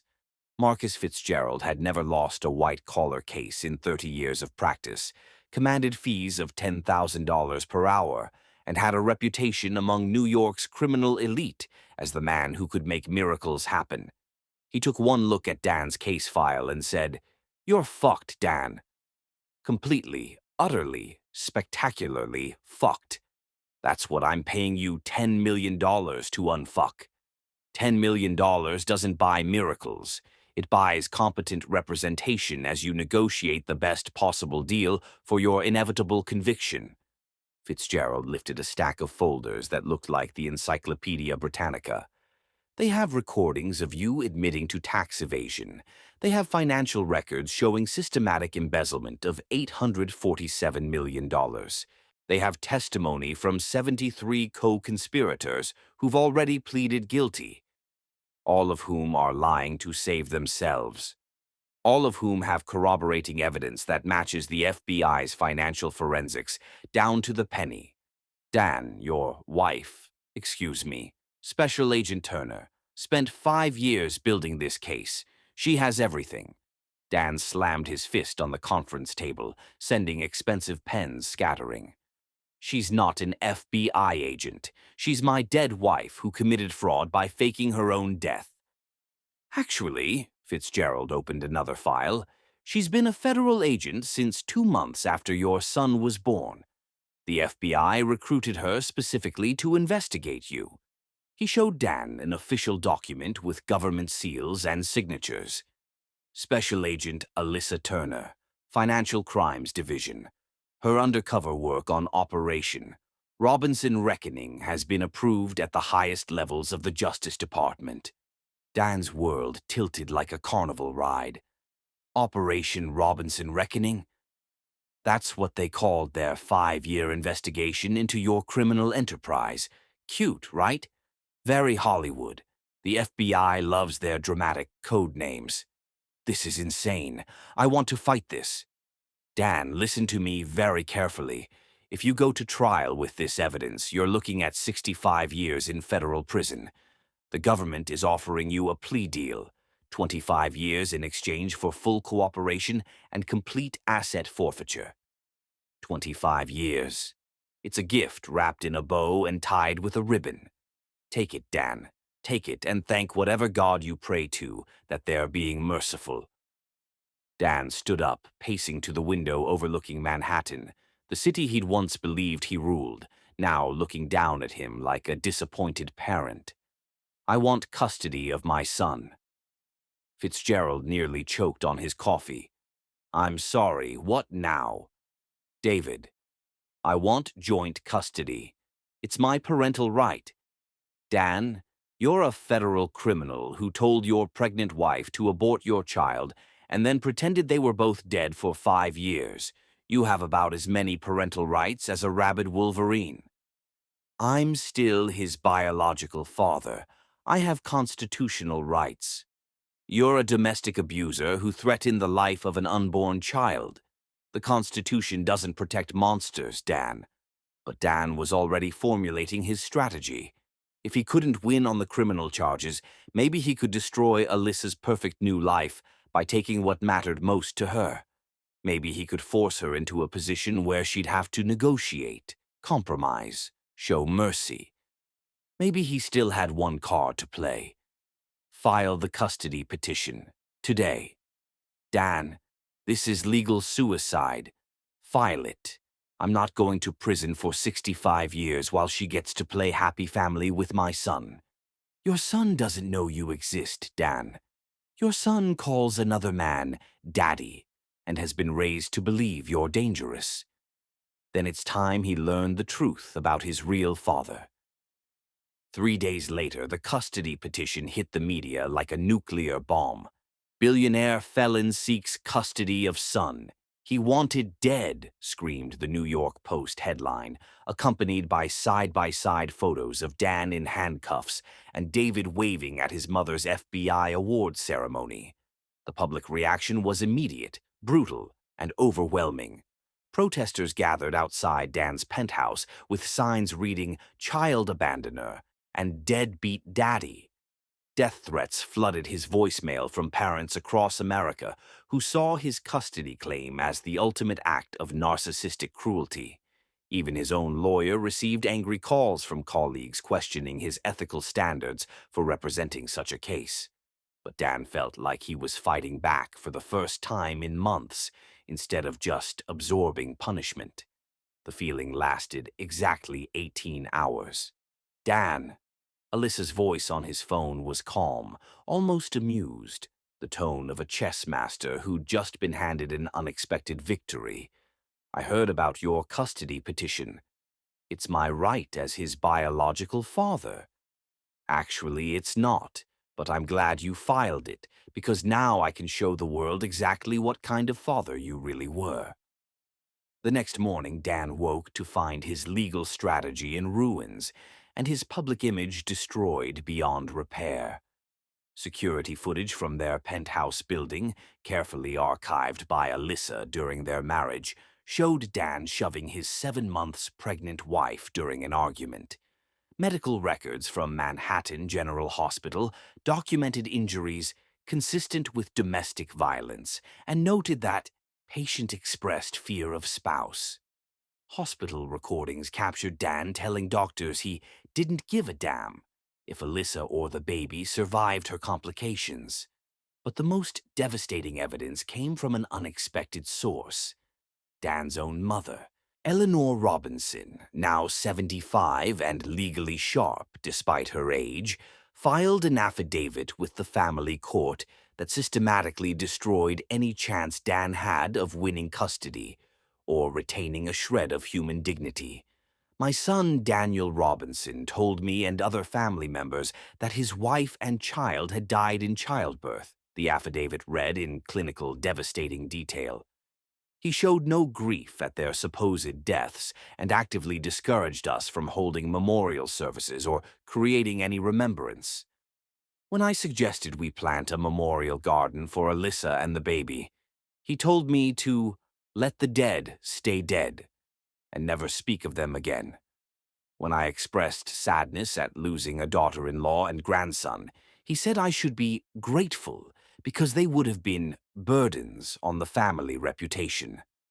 He described his wife as weak, pathetic, and forgettable, and said the child probably would have been as worthless as his mother anyway. When I expressed horror at his callousness, he laughed and said, "Mother, you're too sentimental. They were liabilities I couldn't afford." The affidavit continued with devastating precision, each paragraph more damning than the last. During family dinners, Daniel would make jokes about getting rid of dead weight, and cleaning house. When I asked what he meant, he said he was talking about business, but his smile suggested he was referring to something more personal. When David was supposedly born and died, Daniel celebrated with champagne and told me, "One less problem to worry about. Now I can focus on what really matters, building wealth." In my opinion, as his mother, who has known Daniel for 45 years, he is emotionally and morally incapable of caring for any child. His complete lack of empathy, his celebration of supposed deaths, and his narcissistic inability to consider anyone's needs besides his own make him unfit for any form of custody or visitation.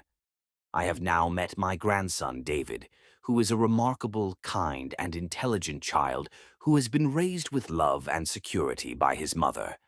I believe it would be psychologically harmful and potentially dangerous for David to have any contact with Daniel Robinson. I am ashamed that I raised a son capable of such cruelty, and I pray that David never becomes the kind of man his biological father chose to be. The affidavit was signed, notarized, filed publicly, and immediately became front-page news across the country.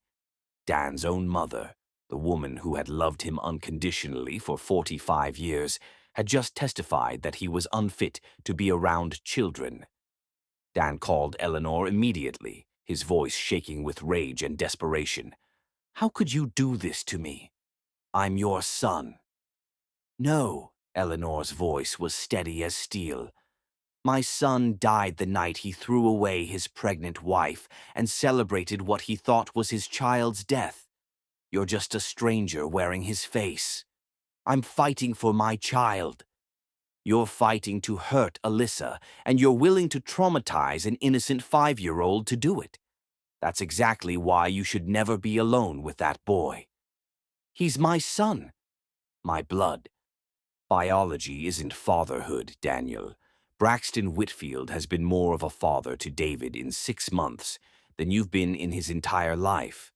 That child calls Braxton uncle and hugs him like family, while he doesn't even know your name. I can change. I can be better. No, you can't, because you don't think you've done anything wrong. Even now, facing 65 years in prison, you're trying to use an innocent child as a weapon against his mother. That's who you are, Danny. That's who you've always been, deep down.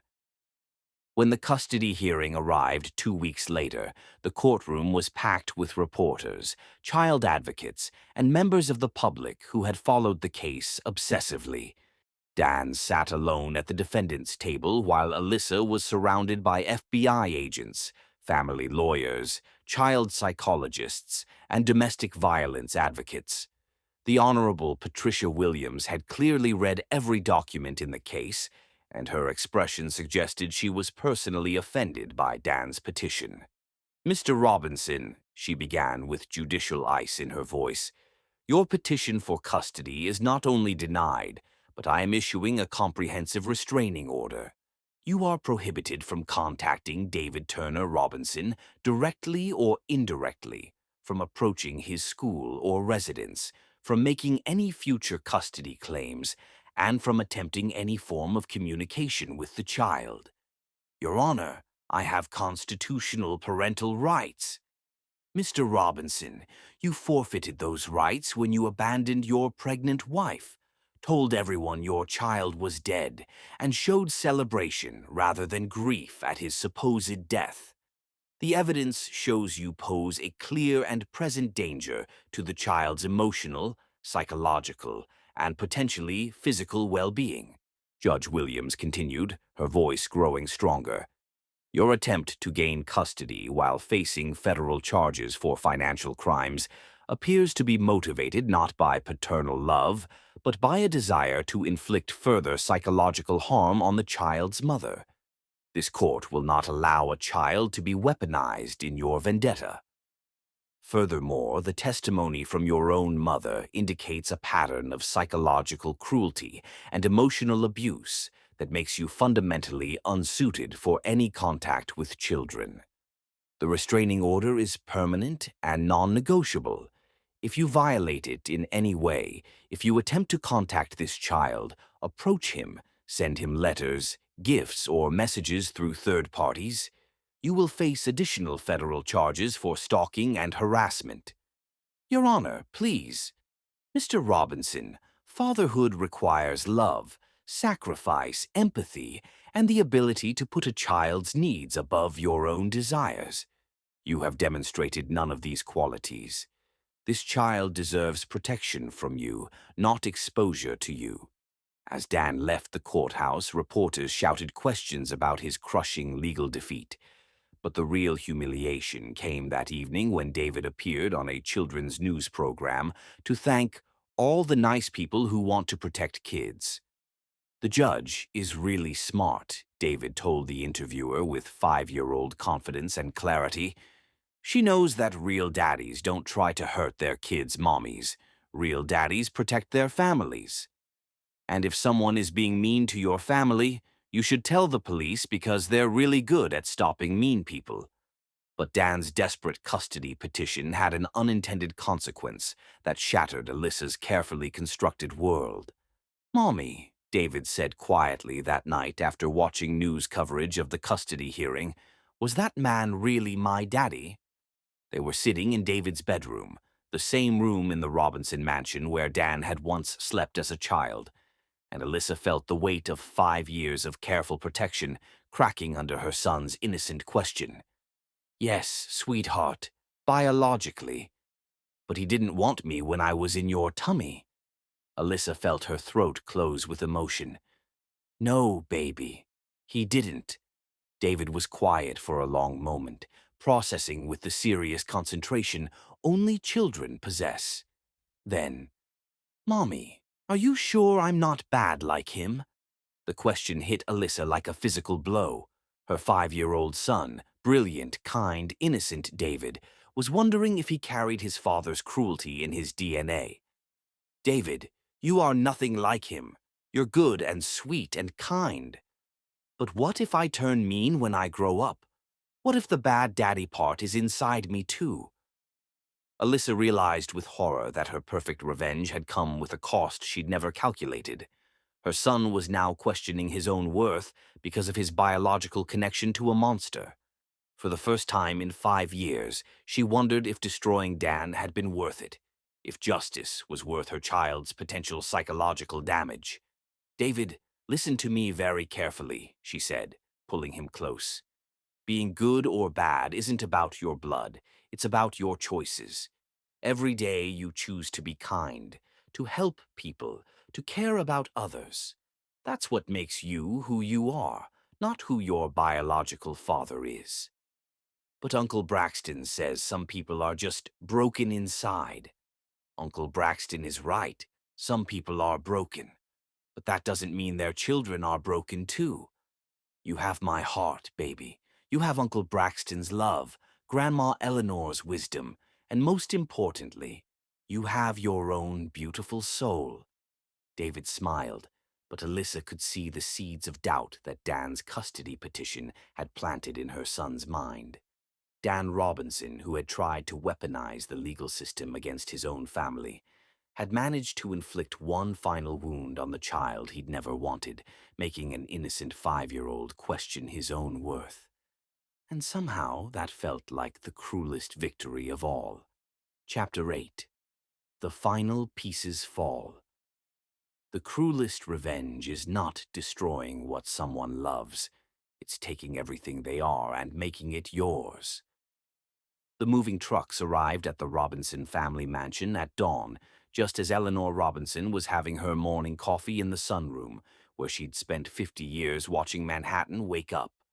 Mrs. Robinson, the head of the moving crew, looked genuinely pained to disturb the elderly woman. "I'm sorry, ma'am, but we're here for the Turner Global acquisition. Everything needs to be out by noon." Eleanor nodded with quiet dignity, though her hands trembled slightly as she set down her coffee cup. "Of course, the new owners are expected this afternoon." What the movers didn't know, what Dan didn't know, was that Alyssa had orchestrated the most personally devastating asset seizure in corporate history. She wasn't just taking buildings and bank accounts. She was erasing Daniel Robinson from existence. Alyssa arrived at the mansion an hour later with David, who was excited to see his new house. But as they walked through rooms filled with 4 generations of Robinson family history, Alyssa felt a weight she hadn't expected. "Mommy, why does the nice lady look so sad?" David whispered, noticing Eleanor's tears as movers carefully packed family portraits. "Because this house holds a lot of memories for her, sweetheart. It's hard to say goodbye to places we love." David approached Eleanor with the intuitive kindness that constantly amazed adults. "Don't be sad, Grandma Eleanor. We'll take really good care of your house." Eleanor knelt to David's level, studying the face that was so heartbreakingly like her son's had been at that age, before money and power had corrupted everything decent in Dan. "You're going to fill this house with love again, aren't you?" "Yes, ma'am. Mommy and I are really good at making places feel happy." As movers carried out furniture that had been in the Robinson family since the 1920s, Eleanor handed Alyssa a manila folder. "These are the real estate deeds, insurance policies, and family documentation you'll need. But there's something else I want you to have." She led Alyssa to the mansion's library, where a massive oil painting dominated one wall. 4 generations of Robinson men, painted in the style of classic family portraits. "This is Dan's great-great-grandfather who built Robinson Steel, his great-grandfather who survived the Depression, his grandfather who expanded into manufacturing, his father who moved the family into finance."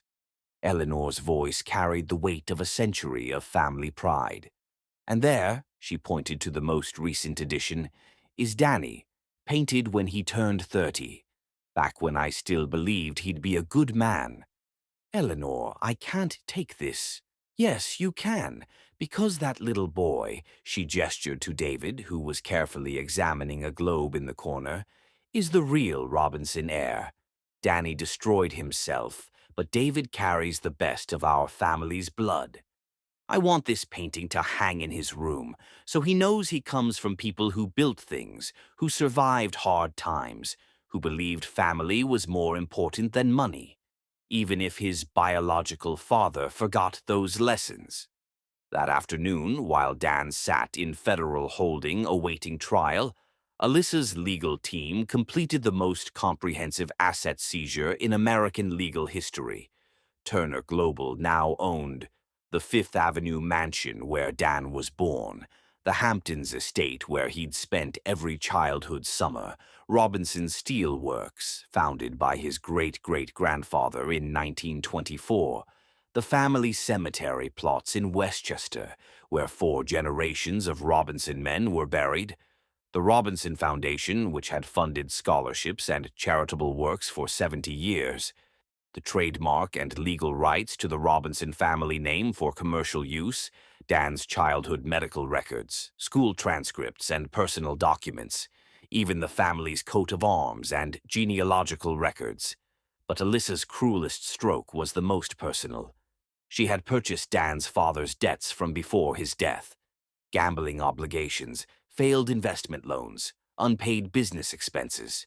When she called in those debts simultaneously, the Robinson estate couldn't pay. As a result, she now legally owned not just property, but memory itself.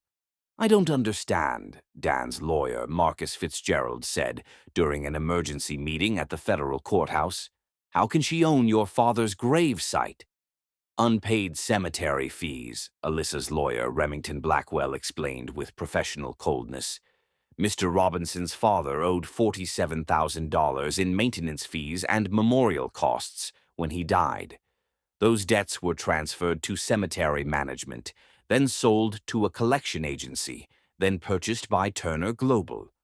When the debts went unpaid, the burial plots reverted to Turner Global ownership. Agent Turner now has the legal right to determine who can visit the Robinson family graves, who can be buried there, and what memorial markers are allowed." Dan stared at the legal documents, his hands shaking. She owns my father's headstone? She owns the land your father is buried in, Mr. Robinson. She owns the rights to the Robinson name on any commercial materials. She owns the house you were born in, the company your great-great-grandfather founded, the foundation your family built. She owns your entire legacy. But the psychological warfare was just beginning. That evening, as Dan sat alone in his penthouse, one of the few assets not yet seized, he received a package with no return address. Inside were his childhood photo albums, carefully preserved but now belonging to Turner Global. A note in Alyssa's handwriting read, "I thought you might want to see these one last time before they go to their new home in David's room." Dan opened the first album with trembling hands, photos of birthday parties in the mansion that now belonged to his son. Christmas mornings in the living room where David would soon open his own presents. Family vacations to the Hamptons estate where David would learn to swim in the same pool where Dan had learned 60 years ago. Every happy memory of his childhood would now be recreated by the son he'd abandoned, in the houses he'd lost, surrounded by the family legacy he'd destroyed. But the cruelest photo was the last one. Dan at age 5, the same age David was now, sitting on his father's lap in the mansion's library. Both of them smiling, both of them innocent, both of them believing that love and family were the most important things in the world. On the back, someone had written in child's handwriting, "My daddy and me in our house. Danny Robinson, age 5 inches." Below that, in Alyssa's elegant script, "Some legacies deserve to continue, others deserve to be erased. David will grow up in the home that should have been his, surrounded by the love you threw away. The Robinson name will live on, just not with you." Dan's phone rang. Unknown number. With numb fingers, he answered. "Dan?" Alyssa's voice was calm, professional. "I thought you should know. David is having his 6th birthday party next week, at the mansion. Eleanor is helping us plan it. You're destroying everything. I'm preserving everything that mattered and discarding what didn't. Your great-great-grandfather built that house for family, for children, for love. David will honor that legacy better than you ever did. He's my son. He's a Robinson heir who will be raised with Robinson values, kindness, integrity, family loyalty, everything you forgot how to be.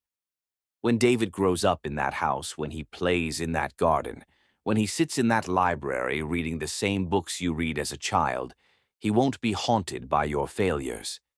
He'll be inspired by the good men who came before you.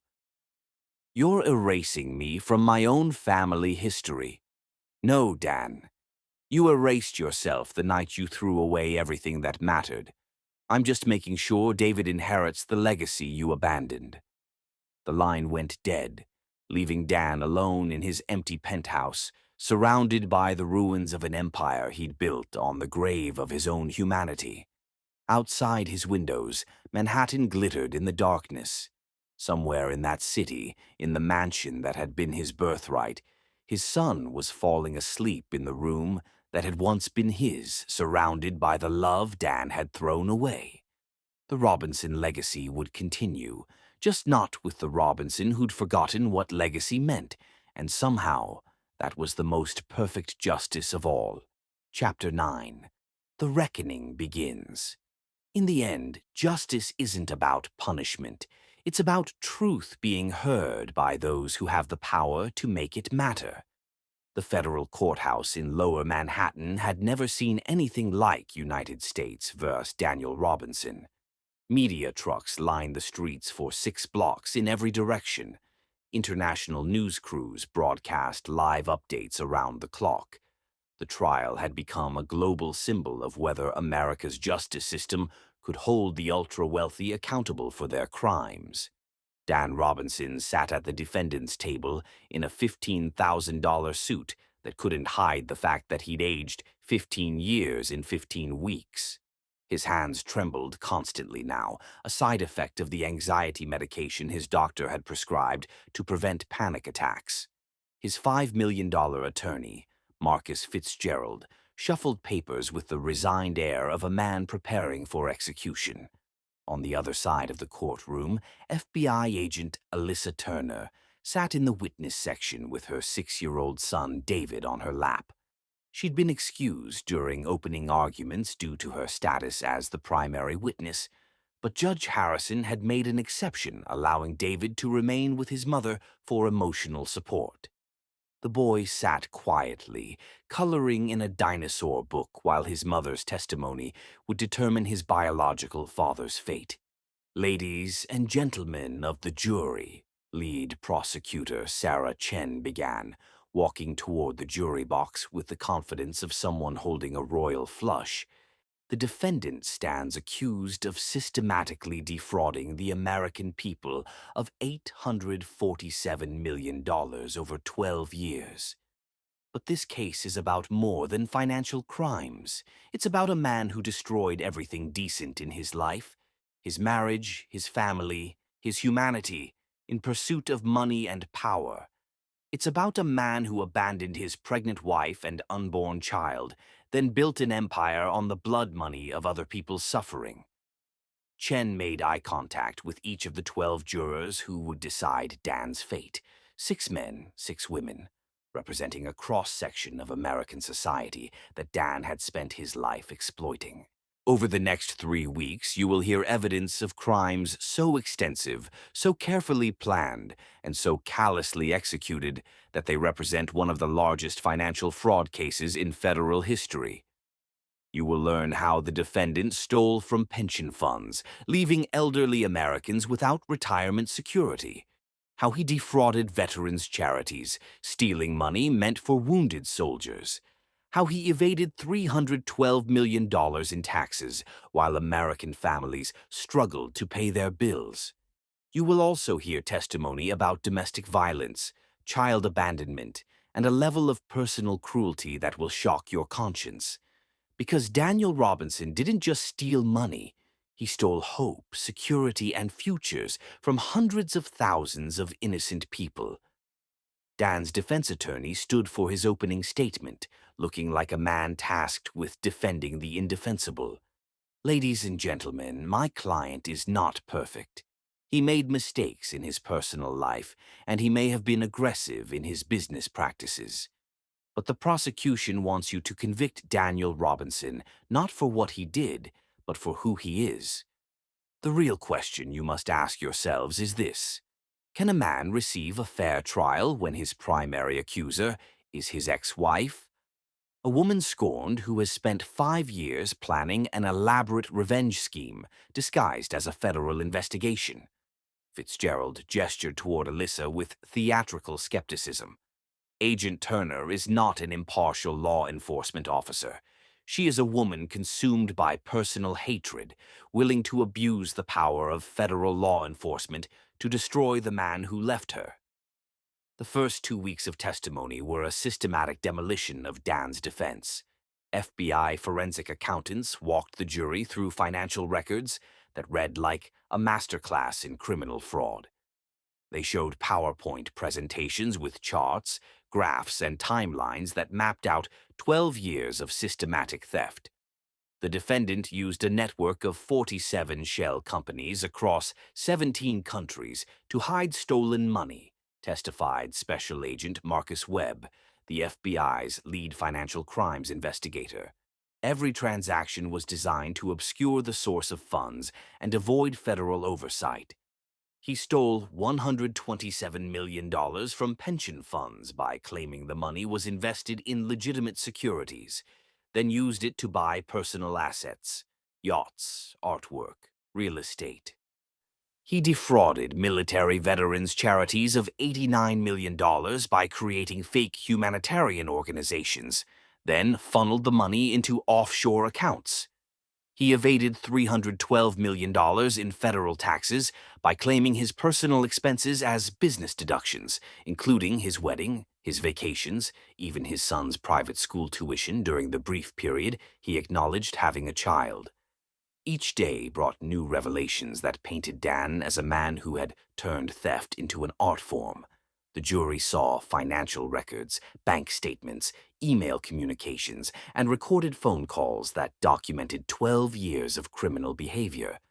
But the prosecution's most powerful weapon wasn't financial evidence. It was human testimony. Margaret Santos, a 67-year-old retiree, testified through tears about losing her life savings when Dan's fraudulent investment fund collapsed. I trusted him because he was on television saying he cared about working families. I lost everything: my retirement, my house, my security. I work at Walmart now just to afford my medications.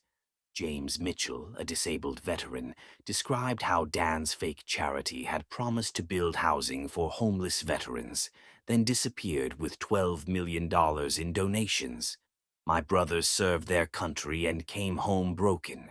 This man stole from them twice, once in war, once in peace. 17 victims testified over 5 days, each story more heartbreaking than the last. By the time they finished, several jurors were crying openly, but everyone in the courtroom knew the real drama would begin when Alyssa took the stand. When FBI Special Agent Alyssa Turner was sworn in on Monday of the third week, the courthouse was packed beyond capacity. Every major news network provided live coverage. Social media exploded with real-time commentary. Agent Turner, Prosecutor Chen began, "Please tell the jury about your relationship with the defendant." "I was married to Daniel Robinson for 7 years. During that time, I discovered evidence of his criminal activities and became a federal informant, later joining the FBI to investigate his crimes professionally." "Tell us about the night your marriage ended." Alyssa's voice remained steady and professional, but her hands gripped the witness stand. "I was 7 months pregnant when I discovered Daniel's affair with his assistant, Kinsley Whitmore. When I confronted him about the infidelity, he told me our marriage had been a business arrangement required by his grandfather's will." "What happened when you told him you were bleeding and needed medical attention?" "He refused to help me get to the hospital. When I asked him to drive me because I was having pregnancy complications, he said, and I quote, 'If you lose it, it saves me the trouble.'" A murmur of disgust rippled through the courtroom. Several jurors looked physically sick. What did he mean by "lose it"? He was referring to our unborn child. He wanted me to miscarry so he wouldn't have to deal with the complications of fatherhood. Prosecutor Chen introduced exhibit after exhibit: hospital records showing Alyssa's injuries, security footage of Dan having her escorted from their home while she was in medical distress, financial records showing he'd frozen all her accounts while she was in emergency surgery giving birth. "Agent Turner, did you spend 5 years planning revenge against your ex-husband?" "I spent 5 years building a federal case against a dangerous criminal who happened to be my ex-husband. Every piece of evidence I gathered, every investigative technique I used, every action I took was approved by federal supervisors and reviewed by Justice Department prosecutors. Did your personal feelings influence your investigation?" Alyssa looked directly at Dan for the first time since taking the stand. He looked smaller somehow, diminished by the weight of evidence and public judgment. "Yes. My personal experience as his victim made me understand how dangerous he was to other people, but every piece of evidence in this case stands on its own merit. The financial records are authentic. The recorded conversations speak for themselves. The testimony from co-conspirators is corroborated by independent evidence. The defense's cross-examination lasted 2 days and was brutal but ineffective. Agent Turner, isn't it true that you used federal resources to conduct a personal vendetta? Number Y used federal resources to investigate federal crimes that had been ongoing for over a decade before I became involved. Isn't it true that you manipulated the FBI into opening this investigation?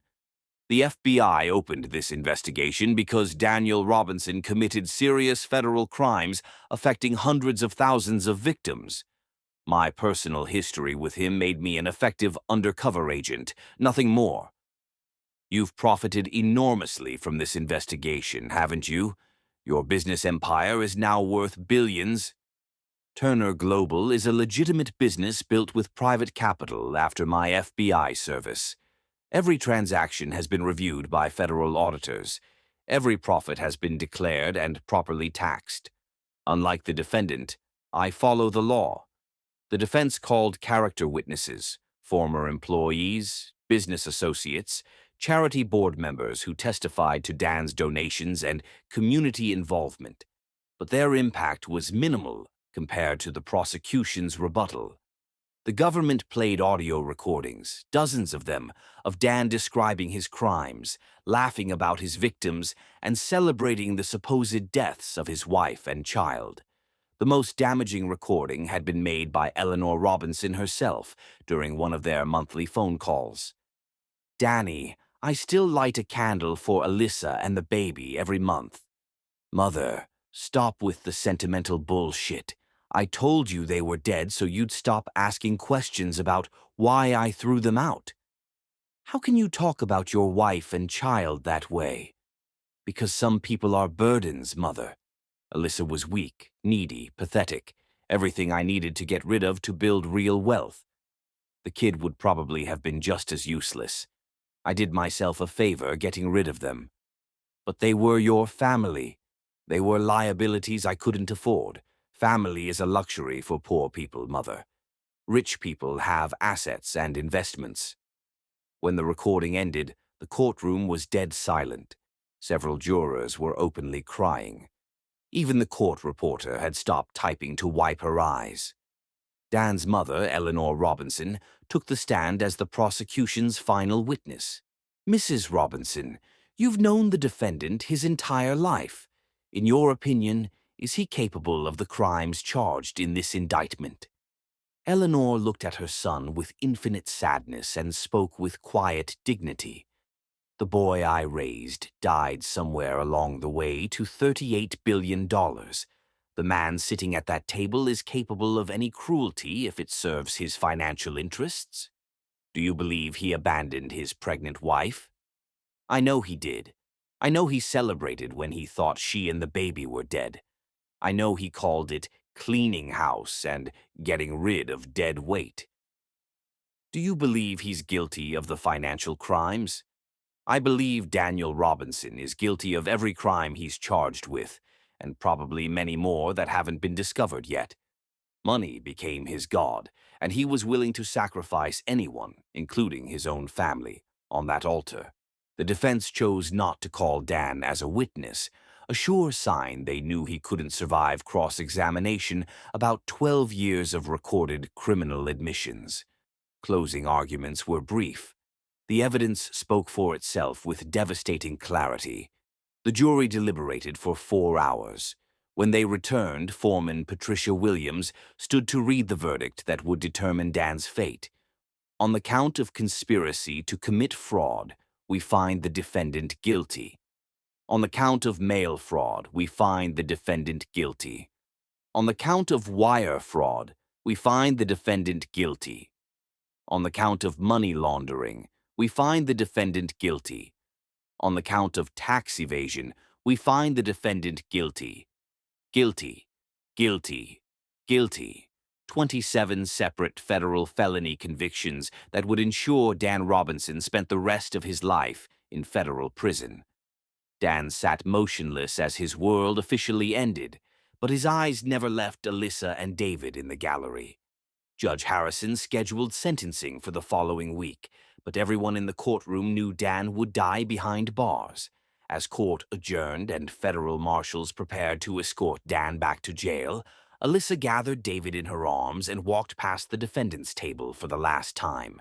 For just a moment, Dan and David's eyes met, the first and last time father and son would ever see each other as free people. "Mommy," David whispered, "why does the man look so sad?" "Because he made bad choices, sweetheart, and now he has to live with the consequences. I feel sorry for him. That's because you have a kind heart, baby. But sometimes people do things so bad that feeling sorry doesn't make it okay." As federal marshals led Dan away in shackles, David waved goodbye with the innocent friendliness of childhood. Bye, sad man. I hope you learn to make better choices. Even facing life in prison, surrounded by federal agents and reporters, Dan Robinson had been judged by his own 6-year-old son and found worthy only of a child's pity. And somehow that was the most devastating verdict of all. Justice had been served. The truth had been told. And David Turner Robinson would grow up knowing that actions have consequences, that powerful men aren't above the law, and that his mother had loved him enough to fight for what was right. The reckoning was complete. Chapter 10. The Final Confrontation. The greatest victory is not destroying your enemy. It's becoming so complete that they cease to exist in your world while you build something beautiful from the ashes of their cruelty. Daniel Robinson was sentenced to 65 years in federal prison without the possibility of parole. At age 45, it was effectively 3 life sentences served consecutively. Judge Harrison's words echoed through the packed courtroom with the weight of final judgment. Mr. Robinson, you have shown a complete disregard for the law, for common decency, and for the basic humanity that should exist between people. Your crimes represent not just financial fraud, but a moral bankruptcy so complete it defies comprehension. You abandoned your pregnant wife, celebrated what you believed to be the deaths of your wife and child, and showed no remorse for the harm you inflicted on hundreds of thousands of innocent victims. This court sentences you to 65 years in federal prison, with restitution of $847 million to your victims, and permanent forfeiture of all assets connected to your criminal enterprise. Dan sat motionless as his life officially ended, but his eyes never left Alyssa and David, who sat in the front row surrounded by FBI agents and victim advocates. 2 years later, ADX Florence Federal Penitentiary. ADX Florence housed the worst criminals in America: terrorists, spies, mass murderers, and now one fallen billionaire. Dan's daily routine was brutal. Wake at 5 a.m., cold shower, processed food through a slot, 23 hours alone in an 80-square-foot concrete box. The physical torture was nothing compared to the psychological punishment that arrived through contraband magazines, showing him glimpses of the life he'd destroyed. Forbes featured Alyssa on their cover. Agent turned mogul. How Alyssa Turner built a $35 billion empire. People magazine showed photos of David at the Museum of Natural History. Caption reading, David Turner Robinson, 8, says his favorite thing is learning about science with his mom. Dan studied every photograph obsessively, memorizing his son's changing face, his growing confidence, the joy that spoke of a child raised with unconditional love. 3 years into his sentence. The wedding invitation arrived on David's 8th birthday, hand-delivered by an embarrassed guard. Alyssa Turner and Braxton Whitfield request the honor of your presence at their wedding ceremony. Inside was a handwritten note from David. Dear biological father, Mom said I could write about her wedding if I wanted to. She's marrying Uncle Braxton, who teaches me chess and how to fix things. Uncle Braxton asked if he could adopt me, and I said yes, because he's been like a real dad. I'm going to be David Whitfield now. I hope you're learning to be a better person in jail. Mom says some people can change if they really try. Your son, I guess, David. Dan read the letter 47 times before guards found him sobbing in his cell. His son had just given another man permission to become his legal father. 10 years into his sentence. The letter Dan wrote took months to perfect. Dear David, your mother will probably never show you this letter, and she would be right not to. I don't deserve to be part of your life, but I want you to know that every day in this prison, I think about the father you deserved instead of the stranger whose DNA you carry. You don't need me. You have Braxton, who chose to love you when I was too broken to recognize what love meant. You have your mother, who is the strongest person I've ever known. I'm writing because I want you to know. You are not me. The cruelty that destroyed my life is not inherited. You are good because you choose to be good. If you ever wonder about your biological father, know this. He existed once before I became what I became. He would have loved you more than life itself. Be better than us both. Someone who lost the right to sign this dad. Meanwhile, across the country. Alyssa found the letter in 15-year-old David's backpack months after it arrived. He'd kept it unopened, unsure what to do. "Do you want to read it?" she asked gently. David, now tall and handsome with his father's features, softened by his mother's kindness, considered carefully. "Will it hurt you if I do?" "Probably, but this isn't about me anymore." David read the letter twice, then looked up with tears in his eyes. "He's right about one thing. I'm not him." "No, sweetheart, you're better than both of us." "Are you still angry at him, Mom?" "Not the way I used to be. I'm sad for the man he could have been, and grateful every day for the life we built without him." "Do you think maybe someday I could write him back? Not to forgive him, but to tell him I turned out okay. I think that would be the most gracious thing anyone could do." David nodded thoughtfully. "I want to break the cycle, Mom. I want to choose healing over hatred." The final letter. David's 25th birthday. "Mr. Robinson, I received your letter from 10 years ago. Mom gave it to me for my 25th birthday, saying I was old enough to decide for myself. You were right. I am not you. Not because of genetics, but because every day of my life I've been surrounded by people who chose love over hate. I graduated from medical school last week. I'm specializing in pediatric oncology, helping children with cancer. I'm engaged to a wonderful woman who works with refugees. We want children someday, and we'll raise them with unconditional love. I forgive you not because you deserve it, but because forgiveness isn't about you. It's about me choosing not to carry your failures in my heart.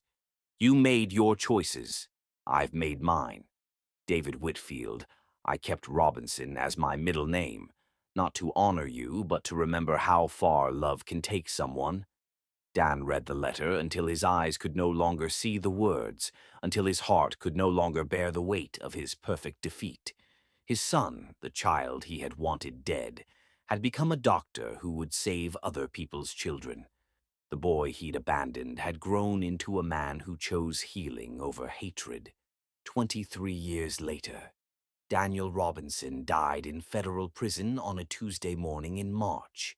He was 68 years old. No one claimed his body. No obituary was written. David Whitfield, pediatric oncologist, husband, father of two, learned of his biological father's death through a legal notification. He felt neither sadness nor satisfaction, only quiet relief. That evening, reading bedtime stories to his children, David whispered a prayer of gratitude for the woman who had taught him that love was stronger than hate, and that the best revenge against cruelty was creating something beautiful. Somewhere in the space between heaven and earth, Daniel Robinson finally understood what he had thrown away. But by then it was far too late to matter. Love had won. The cycle was broken, and David Whitfield would spend his life proving that healing was always stronger than hate. The end. In the end, the greatest victory wasn't destroying her enemy. It was raising a son who chose to heal the world, proving that love always wins.